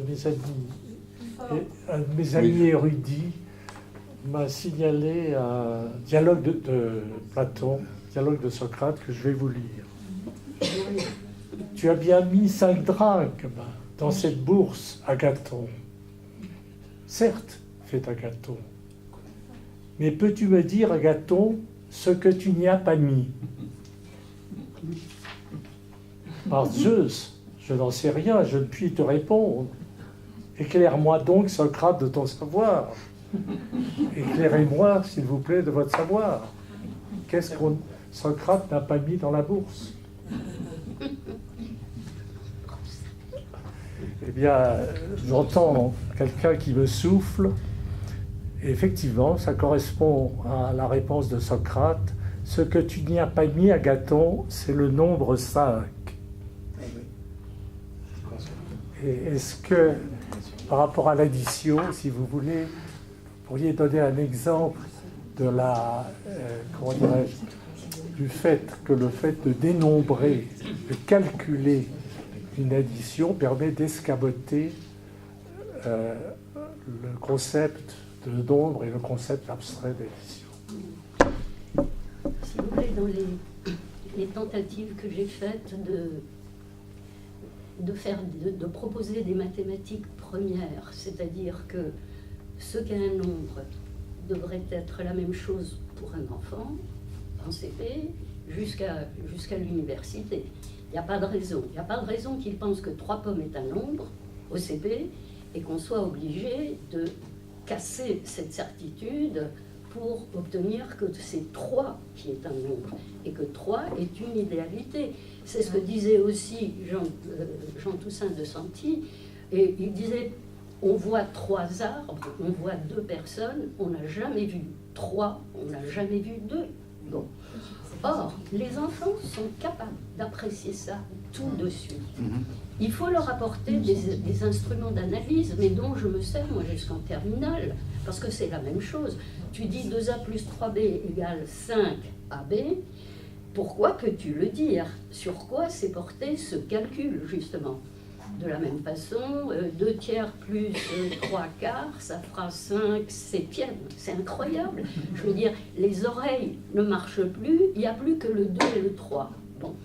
Donc, on peut tout de suite faire apprécier aux enfants ce qu'est un nombre et ce qu'il n'est pas. Et ça, c'est extraordinaire. Je répète, on leur apporte des éléments d'analyse, encore faut-il nommer les choses. C'est pour ça que moi je leur propose tout de suite de distinguer des nombres et des nombres de. Un nombre, c'est une idéalité. Un nombre de, c'est un nombre de. On peut toujours additionner un nombre, on ne peut pas toujours additionner deux nombres de. Ça n'a pas de sens. Si je dis 2 mètres plus 3 grammes, ça n'a pas de sens. Tandis que si je dis 2 plus 3, ça a du sens. Et si je dis 3 656 000 plus 200, etc., ça a du sens. Voilà. Alors, il y aurait à revenir sur la notion de sens. Il y aurait beaucoup de choses à dire. Ce que vous dites, en particulier aussi des relations de l'écriture et du sens. L'écriture et le sens. Ouais. Je vais peut-être en dire un mot à l'occasion de la question de madame sur la... Qu'est-ce que c'est qu'une preuve? Alors, je pourrais dire, la première réponse qui vient, c'est que c'est une forme d'argumentation. Bon, là-dessus, tout le monde est d'accord. Une fois qu'on a dit ça, on sait bien qu'il y a de l'argumentation hors des mathématiques, et on sent bien que l'argumentation mathématique a quand même quelque chose de spécifique, de particulier. Alors, la première réponse que je vous propose, on peut faire une réponse à un niveau plus formel, mais c'est que c'est une argumentation qui, comme toute argumentation, enchaîne un certain nombre de significations, mais avec ce qui est une dimension absolument essentielle des mathématiques, c'est que dans cet enchaînement de significations, on se refuse à faire recours à tout sens importé. C'est-à-dire, dans nos discours, qu'on s'en rende compte ou pas, sans cesse nous faisons appel à un au-delà. C'est-à-dire, quand les significations commencent à s'effilocher, quand on sent que nos discours, on se le dit pas forcément explicitement, hein, on n'a pas forcément envie de se l'avouer, mais quand ça commence à patiner un petit peu, ou bien d'ailleurs quand ça patine du côté de l'autre, on va faire appel à quelque chose qui est au-delà. Alors ça peut être des références religieuses, mythiques, politiques, ce que vous voulez, métaphysiques, mais le sens, c'est ça, c'est ce qui, à un moment, pour moi, après on peut définir autrement, mais c'est juste pour avoir un vocabulaire un petit peu précis, c'est un entre-deux, entre un moment où vous avez de la signification qui est stable, vous avez à nouveau de la signification qui est stable, mais entre les deux, les significations s'effilochent. Entre les deux, l'effet de sens, c'est ce qui permet de passer entre ces deux moments. Et vous avez recours à des références qui sont ce qu'elles sont, mais voilà. Et dans l'argumentation, fréquemment, sans s'en rendre compte, on a recours à tout un tas de choses qui sont externes aux significations en jeu comme telles. Alors ça peut être des arguments d'autorité. Pendant longtemps, ils ont été appuyés par Dieu, ils le sont moins aujourd'hui, même si apparemment nous avons à nouveau un Dieu en France. Mais je veux dire, l'argument d'autorité n'a pas disparu, il est quand même une sorte de besoin presque imprescriptible, et enfin, à un certain niveau indépassable, sauf que, en mathématiques, et c'est aussi pour ça que je ne pense pas que tout puisse être mathématique, et je ne suis pas sûr que tout le monde puisse y avoir un accès très heureux, il y a ce fait que on va s'obliger à enchaîner les significations de façon complètement articulée, complète. Il n'est pas question qu'il manque une étape, sans recours externe. Il faut que ça tienne, quoi. Il faut que ça tienne simplement parce que sont ces significations et pas par le sens externe auquel vous auriez recours. Donc c'est une forme d'argumentation, réponse bateau, basique, mais c'est quand même une forme d'argumentation très particulière où la position d'autorité de celui qui parle ne doit pas avoir d'incidence, on peut l'avoir pour de mauvaises raisons, mais voilà. Mais derrière, il y a quand même cette question profonde d'une écriture avec des signes qui refusent le recours au sens, quoi. Ce qui est... Je vous en prie, tout à l'heure. Ce qui est leur radicalité, ce qui est aussi... Alors, c'est un effet... c'est-à-dire, c'est comme on transmet dans l'écriture mathématique, alors non seulement c'est sans sens, mais aussi sans signifier, parce que on pourrait faire des... inversement, par exemple, la musique, c'est une écriture qui n'est pas sans sens, même si elle est sans signifier au sens. On ne dit pas... Comme le mot table, voilà, il y a un signifié. Donc, au fond, il s'agit de montrer le fonctionnement de la lettre, jusqu'où ça peut aller. Et c'est comme si on offrait sans cesse à ceux qui rentrent dans les mathématiques des lettres avec la promesse de ne jamais les décacheter, quoi. C'est-à-dire, l'important n'est pas le message à l'intérieur. C'est l'articulation des lettres en tant que telles. Et il faut bien dire que, je pour employer ce gros mot que j'ai employé tout à l'heure, il y a une jouissance de ça, il y a une, pas au sens jouissance sexuelle, mais il y a une, il y a une partie des élèves à qui ça plaît énormément, et puis il y a des gens qui scabrent. Il faut accepter l'idée, à mon avis, qu'ils ne scabrent pas forcément pour de mauvaises raisons, et que c'est pas forcément non plus quelque chose qu'on va résoudre juste par la bonne petite réforme qui va...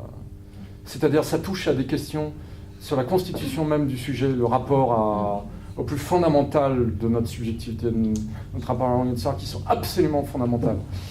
Et on voit bien d'ailleurs sur le rapport à ce que je vous dis sur le décacheté, le non décacheté, le rapport de beaucoup d'outsiders en mathématiques, si je puis dire outsiders, mais c'est un rapport de fascination sur le sens caché, hein, c'est Da Vinci Code, quoi. C'est-à-dire, en fait, derrière toutes ces formules, il y aurait un sens caché.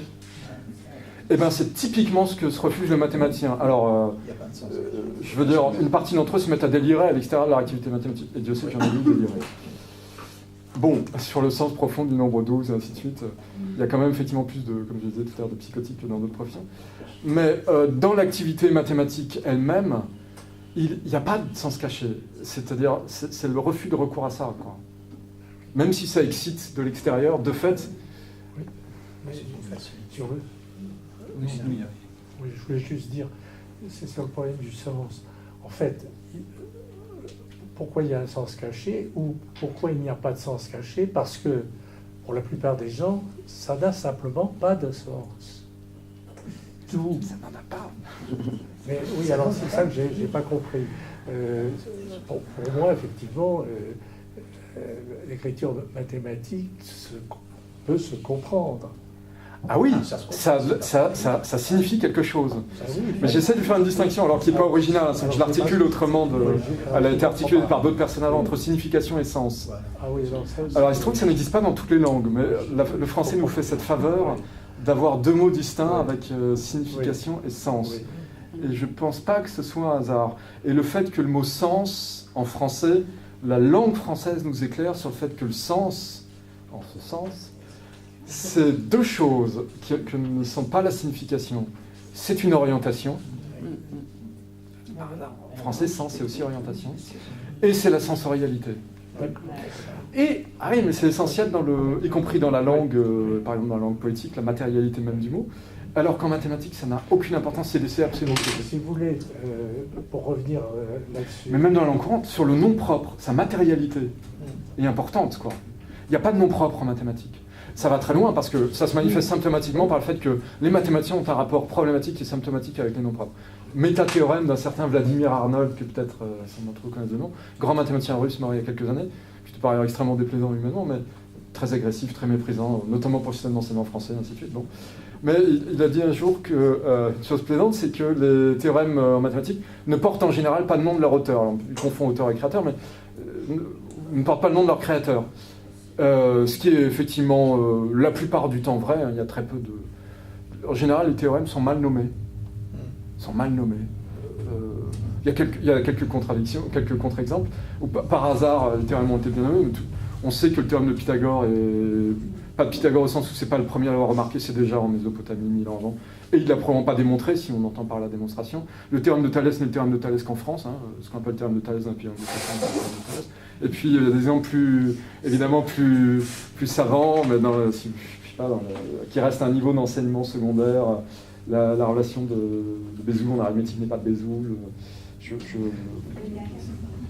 comme la musique. Comme la musique. En musique, on sait quand même qu'il y a écrit la joie. C'est comparable comme système, non? C'est écrit, c'est l'écriture, il y a quelque chose de commun, sauf que la musique fait sens parce qu'elle affecte, quoi. Et là, on trouve le fait que dans le sens, il y a quand même la dimension d'affect et de perception sensorielle. La différence, c'est qu'elle ne fait pas le même sens pour tout le monde. Tandis qu'en principe, les mathématiques, on peut les lire et les interpréter. Oui, parce que la signification doit être la même pour tout le monde. Oui, c'est ça la différence. Il y avait Michel Cabirol qui voulait... Je ne sais pas s'il y avait d'autres réponses que vous vouliez donner, Axel, non sinon, Michel Cabirol voulait poser une question depuis un moment, donc je me permets et puis après... D'abord, effectivement, je vais commencer par une question qui est... dite dans les collèges et les lycées de Corée du Sud, qui est aussi souvent pris en exemple, c'est 5 c'est trop, 4 ça suffit. Ça veut dire quoi? Alors, je vais vous donner la réponse. Ben, ça veut dire que si vous dormez 5 heures par nuit, vous n'étudiez pas assez et vous n'arrivez pas à avoir des bonnes notes. Donc, une partie aussi, parce que j'ai les enfants d'amis qui sont à Singapour, oui. Si effectivement on fait bachoter, travailler les élèves 70 heures par semaine, oui. Oui, effectivement, les QCM, on arrive à la fin quand même à avoir un meilleur résultat.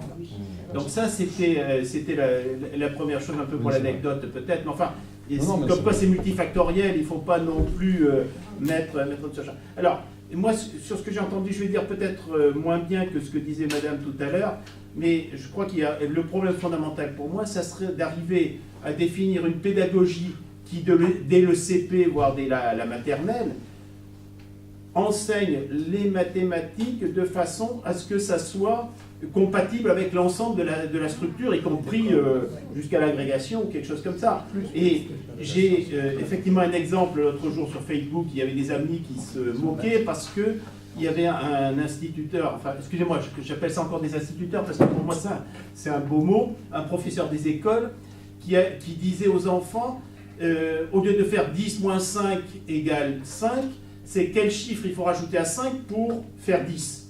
Or, ce genre de choses, montrer une soustraction comme une addition, pour moi, excusez-moi, je vais peut-être dire une horreur, mais c'est un peu préparer à la théorie des groupes et des choses comme ça, des inverses et des choses de ce type-là.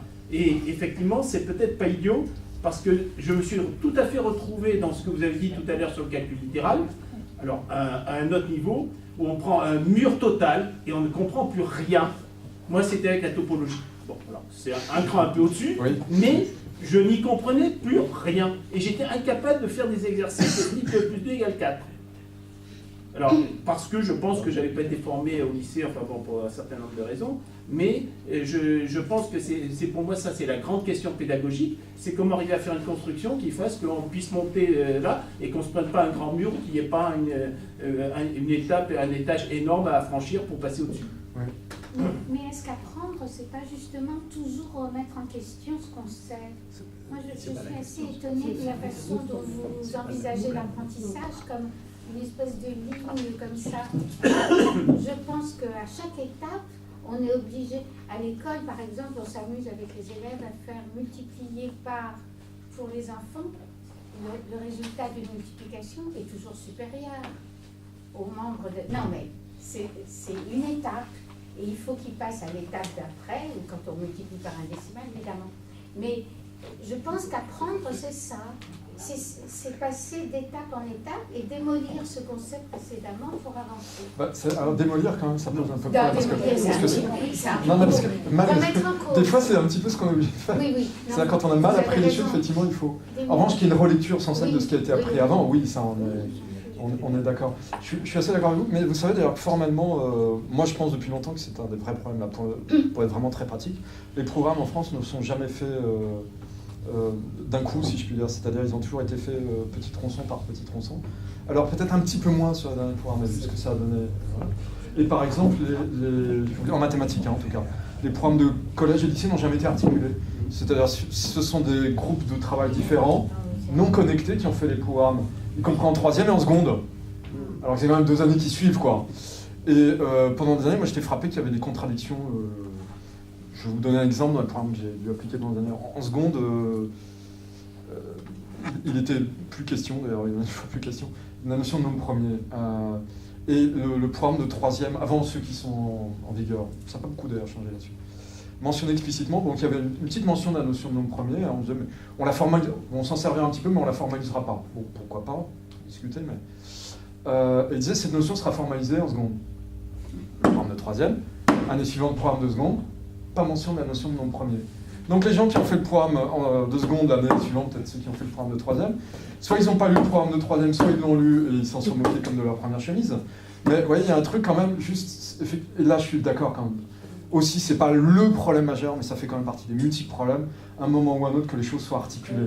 Alors du CP jusqu'à l'agrégation, je sais pas, mais déjà, peut-être du CP jusqu'à la terminale, ou au moins pour l'enseignement secondaire, de la 6e jusqu'à la terminale, avoir un minimum de vision quoi, à l'avance de où on va et du sens, alors pour le coup, je n'ai pas de maths, du sens de l'enseignement.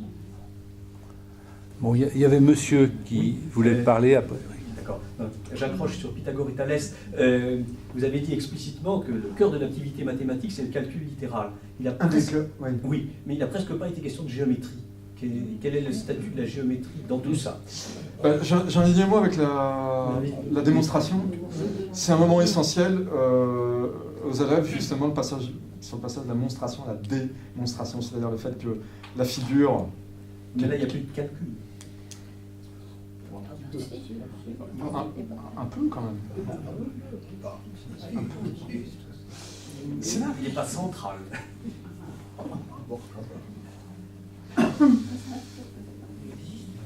Alors, il n'est pas central à ce niveau-là.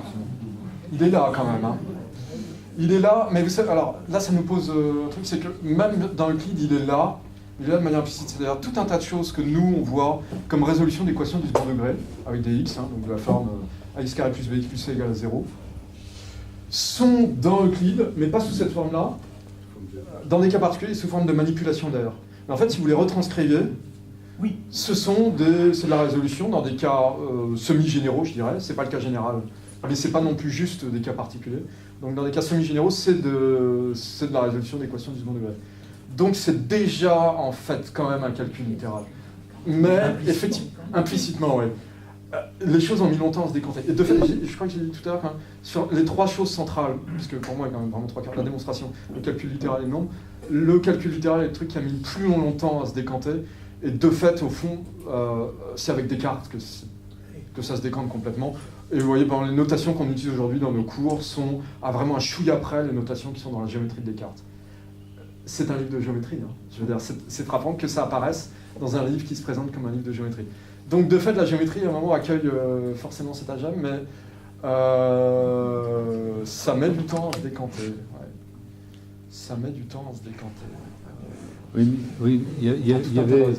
Non, mais il y avait Stella Baruch et monsieur. C'est Matisse, c'est ça? Non. Matisse. Non, il n'a pas demandé. Vous n'avez pas demandé?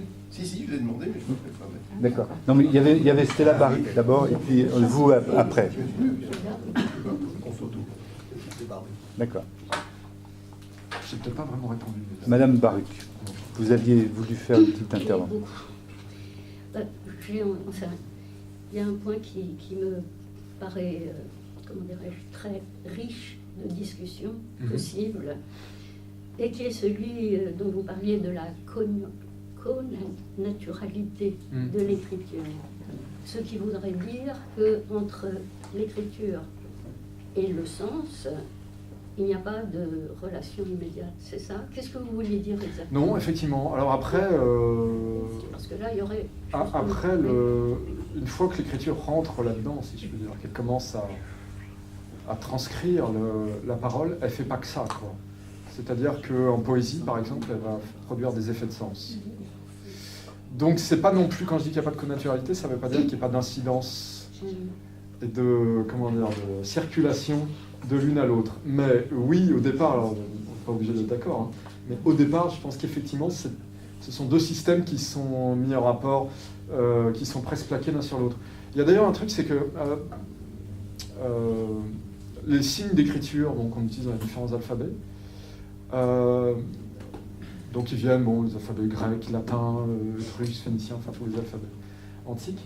Ces signes, c'est un truc qui a frappé il y a longtemps déjà, c'est pas une découverte récente, les spécialistes de l'histoire de l'écriture, c'est qu'on les trouve tous un millénaire avant l'écriture sur des poteries, quoi. Oui. C'est des trucs qui sont là avant, c'est des trucs qui sont pas au départ du tout liés à l'écriture, comme effectivement aux transcriptions phonématiques, qui sont là en attente. C'est-à-dire, c'est quand même... Donc il y a des signes à lire en un sens, parce que sur une poterie, on peut dire que ça se lit, mais ça ne se lit pas au sens où c'est de la lecture de phrases. Ça désigne des trucs qui sont dans les poteries, on ne sait pas très bien ce qu'il y avait dedans, mais... Alors, précisément, il y a là quelque chose qui me paraît très très important et qui rejoint le fait que, est-ce qu'on parle ou non d'une langue, les linguistes s'amusent à dire que le mot chien n'aboie pas. Eh bien, justement, toute la question est là. Aussitôt qu'on sait lire, eh bien, un chien, ça aboie. vous le voyez tout de suite, à remuer la queue, à venir vous voir, etc. Tout de suite. Je veux dire, l'écriture, ça se met à parler aussitôt qu'on sait lire. Et toute la question pour moi, c'est que l'écriture mathématique, elle peut se parler jusqu'à un certain niveau, elle peut se dire. Alors justement, c'est dur à un certain niveau quand même. Absolument, absolument. Mais jusqu'en terminale, là, les choses peuvent se dire. Alors, quand un élève un livre a quelque de théorie chose des ensembles, c'est réussi. sous les yeux, qu'est-ce que ça lui dit? Or, en général, les gens qui ont des difficultés, d'autres, ça ne leur dit rien. Oui, mais là, j'en reviens. C'est pas forcément une objection. C'est-à-dire, pour moi, ça signifie, mais c'est parce que je fais une distinction, mais qui est sans doute nécessiterait plus longs exemples, plus longs commentaires, plus longs exemples, sur la distinction entre signification et sens. Ça signifie, alors là, on est d'accord, quoi. Mais ça fait signe. C'est-à-dire, dans votre tête, effectivement, vous voyez le chien aboyer, etc. Ça fait signe de quelque chose. Ce que j'entends par sens, mais on peut discuter, c'est juste que j'ai besoin de distinguer les choses différentes. Alors je pense que ce qu'il y a dans la langue, il se trouve qu'il y a 2 mots en français, ça m'arrange bien, quoi. Ce que j'entends par sens, c'est différent de cette signification. C'est-à-dire l'effet de sens en tant que c'est quand même, encore une fois, le recours à un au-delà. Et là, dans le chien qui aboie, etc., qui remue la queue, etc., personnellement, je ne vois pas un au-delà. Je pense qu'il y a vraiment une dimension quand même distincte entre, vous voyez, ce qui fait signe de la vie courante et puis le sens comme dimension du texte sacré. Et là, quand même, on est dans 2 distinctions, 2 dimensions différentes. Parce que alors on peut tout mettre sous le terme de sens ou tout sous le terme de signification. C'est juste que je trouve que c'est quand même commode d'avoir 2 mots différents parce qu'on renvoie quand même à des étages et des choses fondamentalement différentes. Mais dans les 2 cas, ça parle. Oui, mais c'est pas la même chose. D'accord. Ça parle, voilà. Alors jusqu'à quand? Il ne faut pas que ça parle trop, parce que ça empêche les mathématiques. Pas forcément. Non, je veux dire, si vous voyez delta égale B2 moins 4AC, il y a des gens à qui ça parle, et il y a des gens à qui ça ne dit rien. Donc, la question, c'est de savoir comment faire parler une écriture mathématique, parce qu'elle se parlait. Est-ce que je peux donner un petit exemple? J'allais donner un exemple, mais vas-y, de votre d'abord. J'ai un merveilleux cahier qu'on m'a offert de 1861. Et voici comment un des élèves, avec une belle écriture en plein et en délié, parlait de l'équation du second degré, la manière dont ça pouvait se résoudre. Lorsque l'équation est sous la forme x2 plus bx plus c égale 0, x est égal à la moitié du coefficient de x pris en signe contraire, plus ou moins la racine carrée de cette moitié du coefficient de x, augmenté de 4 fois le produit du coefficient de x2 par le terme, etc. C'est vrai. Il n'avait pas, à l'époque, ça nous paraît incroyable, il n'avait pas la notion de discriminant. Le mot n'était pas inventé en 1861.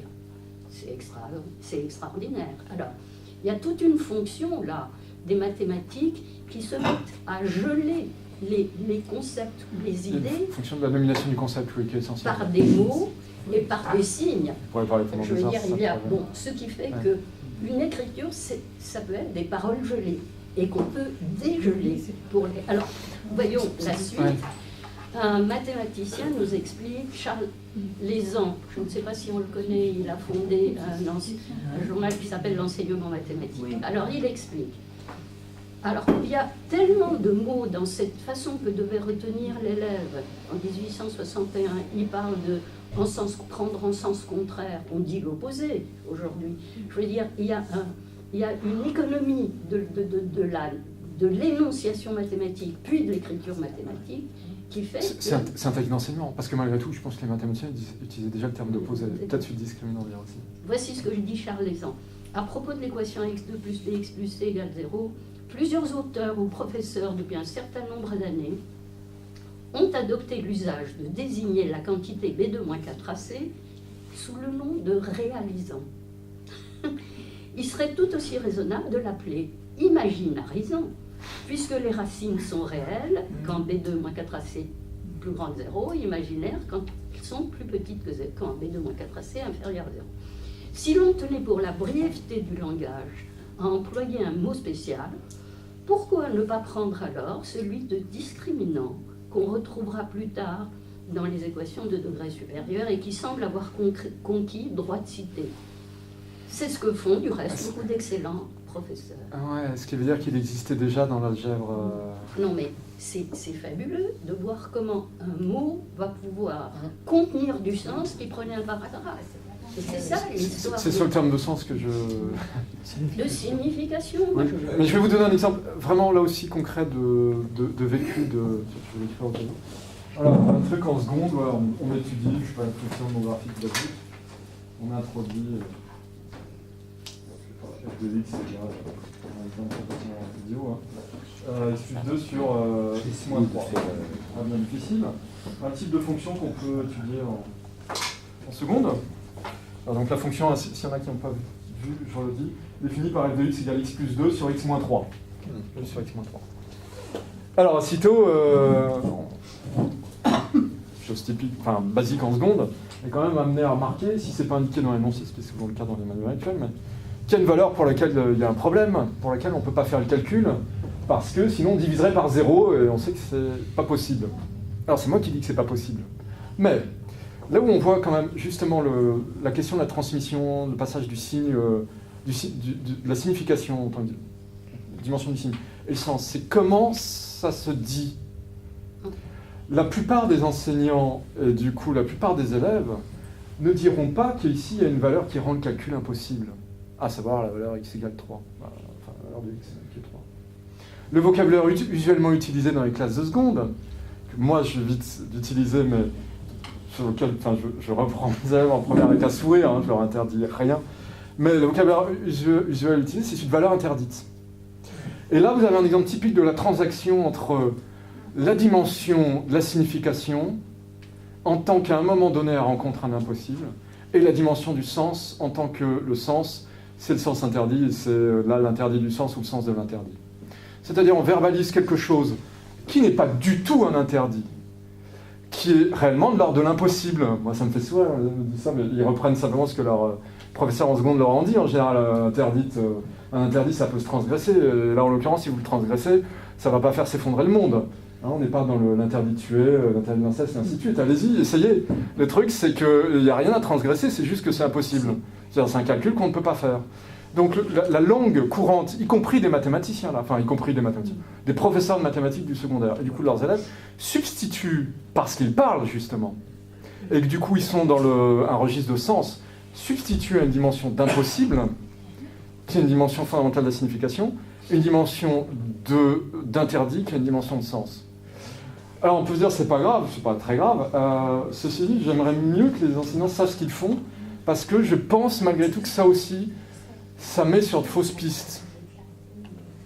C'est pas vrai ici qu'il y a un interdit, quoi. C'est juste que c'est impossible, et c'est bien de se rendre compte de l'impossible auquel on a affaire. Mais à partir du moment où on parle, on transige et effectivement on met du sens. Exemple. L'interdit, c'est une façon de faire sens pour les enfants. Si vous voulez bien, il y avait deux personnes qui m'avaient demandé de parler. Il y avait vous et puis vous. Est-ce que c'est possible de rassembler rapidement les deux questions et puis non, mais vous les posez l'une après l'autre. C'est d'autant plus facile que ma question n'en est pas une, mais juste un commentaire que je peux transformer en question en disant qu'est-ce que vous en pensez. Mais enfin bon, c'est juste pour revenir à la question de la langue qui était au fond le sujet initial. Bon, d'abord le fait. Évidemment, les mathématiques ne sont pas une langue, et la meilleure preuve, c'est qu'il n'existe aucun être humain qui ne parle que mathématiques. Donc ça, à mon avis, ça règle la question. Et ce que je voudrais dire en lien avec ça, c'est qu'il y a depuis à peu près peut-être une trentaine d'années en France, une sorte de tabou et d'interdit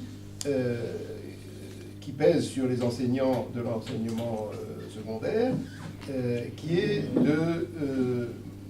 de montrer qu'il y a une spécificité de la langue mathématique. La consigne absolue, c'est il faut expliquer les mathématiques aux élèves avec leur langage courant. Il faut se rapprocher le plus possible de ce qui leur est familier. Alors, ça va plus loin, puisqu'on on demande aussi de mettre en situation les problèmes de mathématiques dans des situations qui sont supposées leur être familières, et on tombe toujours dans des choses complètement ridicules, et d'ailleurs les élèves ne sont pas dupes, enfin passons. Mais en tout cas, on s'interdit des conventions d'écriture et des conventions de langage qui sont essentielles pour n'importe qui fait des mathématiques, et qui du fait de leur absence, rendent la chose extrêmement compliquée aux élèves. Et si vous regardez n'importe quel manuel de collège, de la 6e à la 3e, et même au-delà malheureusement, vous vous rendez compte que les propriétés sont énoncées effectivement dans un langage qui se veut être le plus proche possible du langage courant, mais cela donne des énoncés qui sont, du point de vue de la syntaxe de la langue française, extrêmement compliqués. Les théorèmes les plus simples sont énoncés avec des phrases absolument tarabiscotées. Si vous prenez si un quadrilatère a 3 angles droits, alors c'est un rectangle, eh bien, bonne chance pour faire manipuler cette phrase, en tant que phrase de la langue française, à un élève. La réciproque de ça, qu'est-ce que c'est? Qu'est-ce que c'est que la réciproque de si un quadrilatère a 3 angles droits, alors c'est un rectangle? Si c'est un rectangle, alors un quadrilatère. Eh bien non, c'est pas ça. Il faut recombiner complètement la phrase pour obtenir la réciproque. Alors que si vous demandez la réciproque de si A alors B, ben tout le monde vous dira c'est si B alors A et aura raison. Donc là, il y a une complication extraordinaire, et là aussi, rendons hommage à Villani, qui a signalé le fait que les manuels scolaires sont dans un état absolument catastrophique. Ils sont lamentables et il est urgent de les réformer. Et la dernière chose que je voulais dire, et je vous promets de me taire après, c'est que dans l'exemple que vous avez pris, le théorème, la somme de 3 entiers consécutifs est divisible par 3, ou est un multiple de 3, et dans votre présentation de la suite des factoriels tout à l'heure, il y a une chose qui est sous-jacente et que vous n'avez pas explicitement dite, c'est cette notion de généralité. Qu'est-ce que c'est que la généralité? Eh bien, en mathématiques, nous avons quelque chose de très simple, un outil extrêmement simple, mais indispensable, qui s'appelle la quantification. Il y a des quantificateurs universels cachés, c'est-à-dire que votre théorème, c'est pas... Bien sûr, c'est la somme de 3 entiers consécutifs, mais c'est beaucoup plus facile à comprendre si on dit...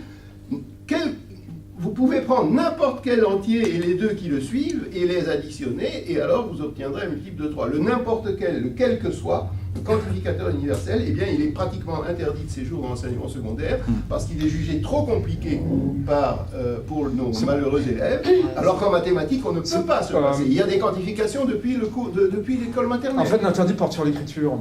Et ici, c'est pareil, il y a la généralité. Enfin, c'est pas un interdit, c'est la généralité. C'est pas un interdit, pour être honnête. Non, au contraire, on est enjoint d'utiliser les quantificateurs où il faut. Quantificateurs universels et existentiels. Hélas, je suis amené à lire les programmes en vigueur, tous signés par M. Blanquer, d'ailleurs, qui a l'air de découvrir que c'est pas très bien le système. Non, je dis ça parce que chaque fois que je dois consulter les programmes, je tombe sur son nom, donc ça me rappelle des mauvais souvenirs. Mais non, ce qui est indiqué, il faut les utiliser. En revanche, ce qui est pour le moins facultatif, ce qu'on dit d'utiliser avec la plus grande prudence et qui n'est pas exigible, c'est leur symbolisation. Alors, je ne sais pas si tout le monde l'a en tête, c'est-à-dire pour le pour-tout, voilà, le quel que soit, c'est un A à l'envers, un for all, ou für alle, c'est plutôt d'allemand que de l'anglais. Et pour le il existe un E à l'envers, on dit E comme l'existence. Voilà, donc, en revanche, c'est l'usage de ces signes, donc c'est à proprement parler la littéralisation sur lesquels il y a un embargo. Mais je vais vous donner un autre exemple qui est celui de... Alors, je ne sais pas si ça parlera à tout le monde, mais... Oui, mais ce serait possible ensuite de laisser... Bien sûr, mais sinon, si j'ai... Allez-y, 30 secondes. Sur l'introduction de la notion de limite de suite numérique, il y a une définition absolument rigoureuse dans le programme. La seule chose, c'est qu'il a indiqué qu'il ne faut pas la formuler en utilisant les epsilon et les delta, dont certains, ou les grands A, si c'est des limites de suite, se souviennent de leurs études. Alors c'est un gag parce que c'est la même. Mais la seule chose, c'est que du coup, dans certains manuels, moi j'ai vu ça depuis des années, au lieu de mettre des epsilon, ils ont mis des R par exemple. Oui, bien sûr. C'est-à-dire en fait, les gens qui ont écrit ça se sont pas rendus compte que, enfin, d'accord, eux l'ont dit avec une phrase, mais en réalité c'est exactement la même.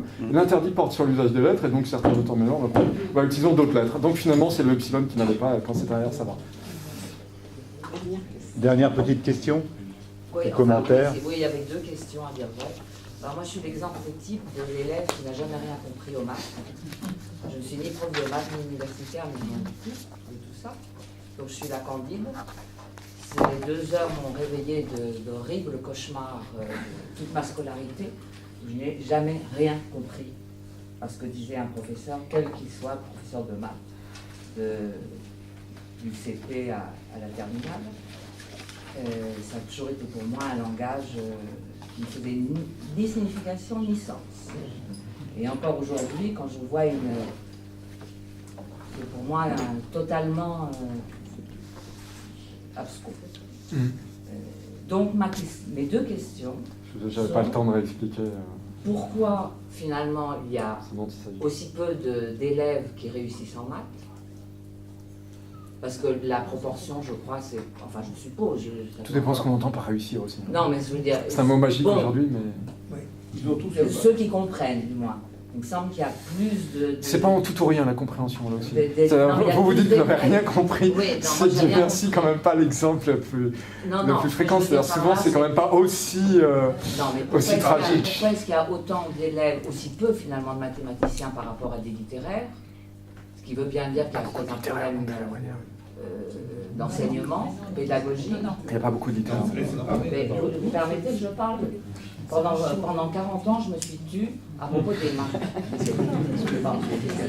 C'est pas des littéraires, excusez-moi. Hein? Les littéraires ne sont pas des littéraires. Hein.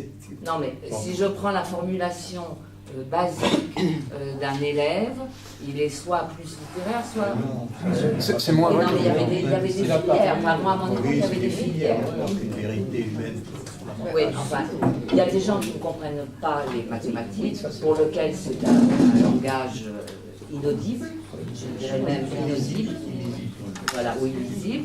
Et il y a quand même sur une classe, je suppose qu'il y a plus de bons élèves, entre guillemets, dans d'autres matières qu'en maths.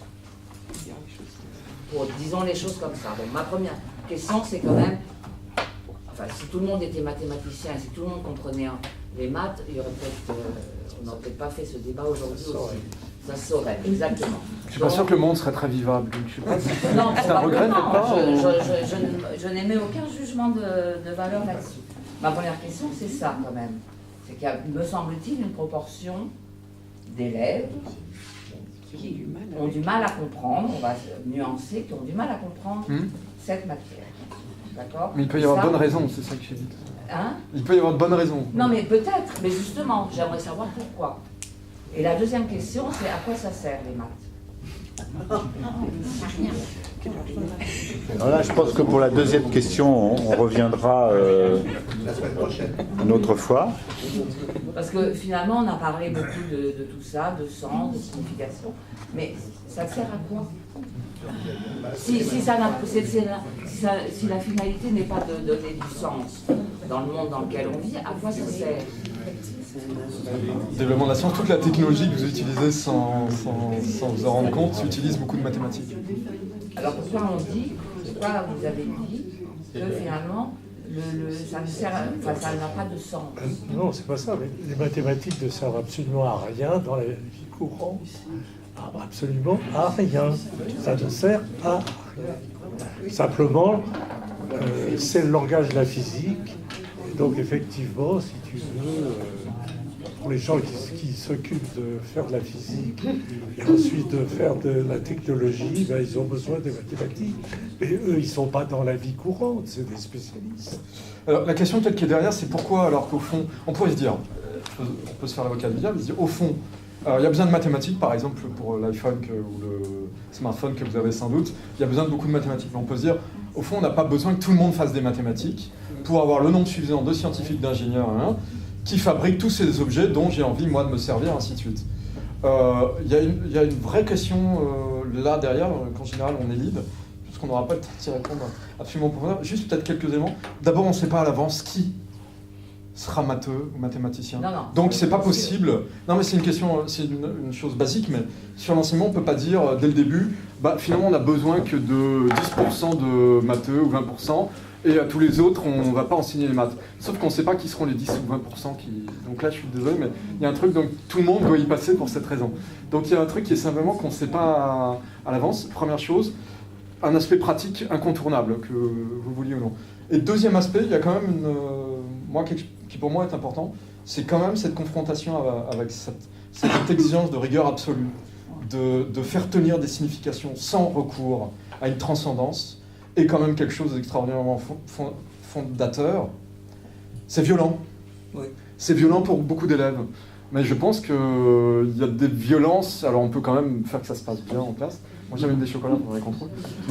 On peut quand même faire que cette violence se passe pas très mal, mais il y a une violence des effets du langage qui existe, dont je vois pas de raison de se détourner absolument. C'est quand même quelque chose qui fait que le monde dans lequel on vit est ce qu'il est.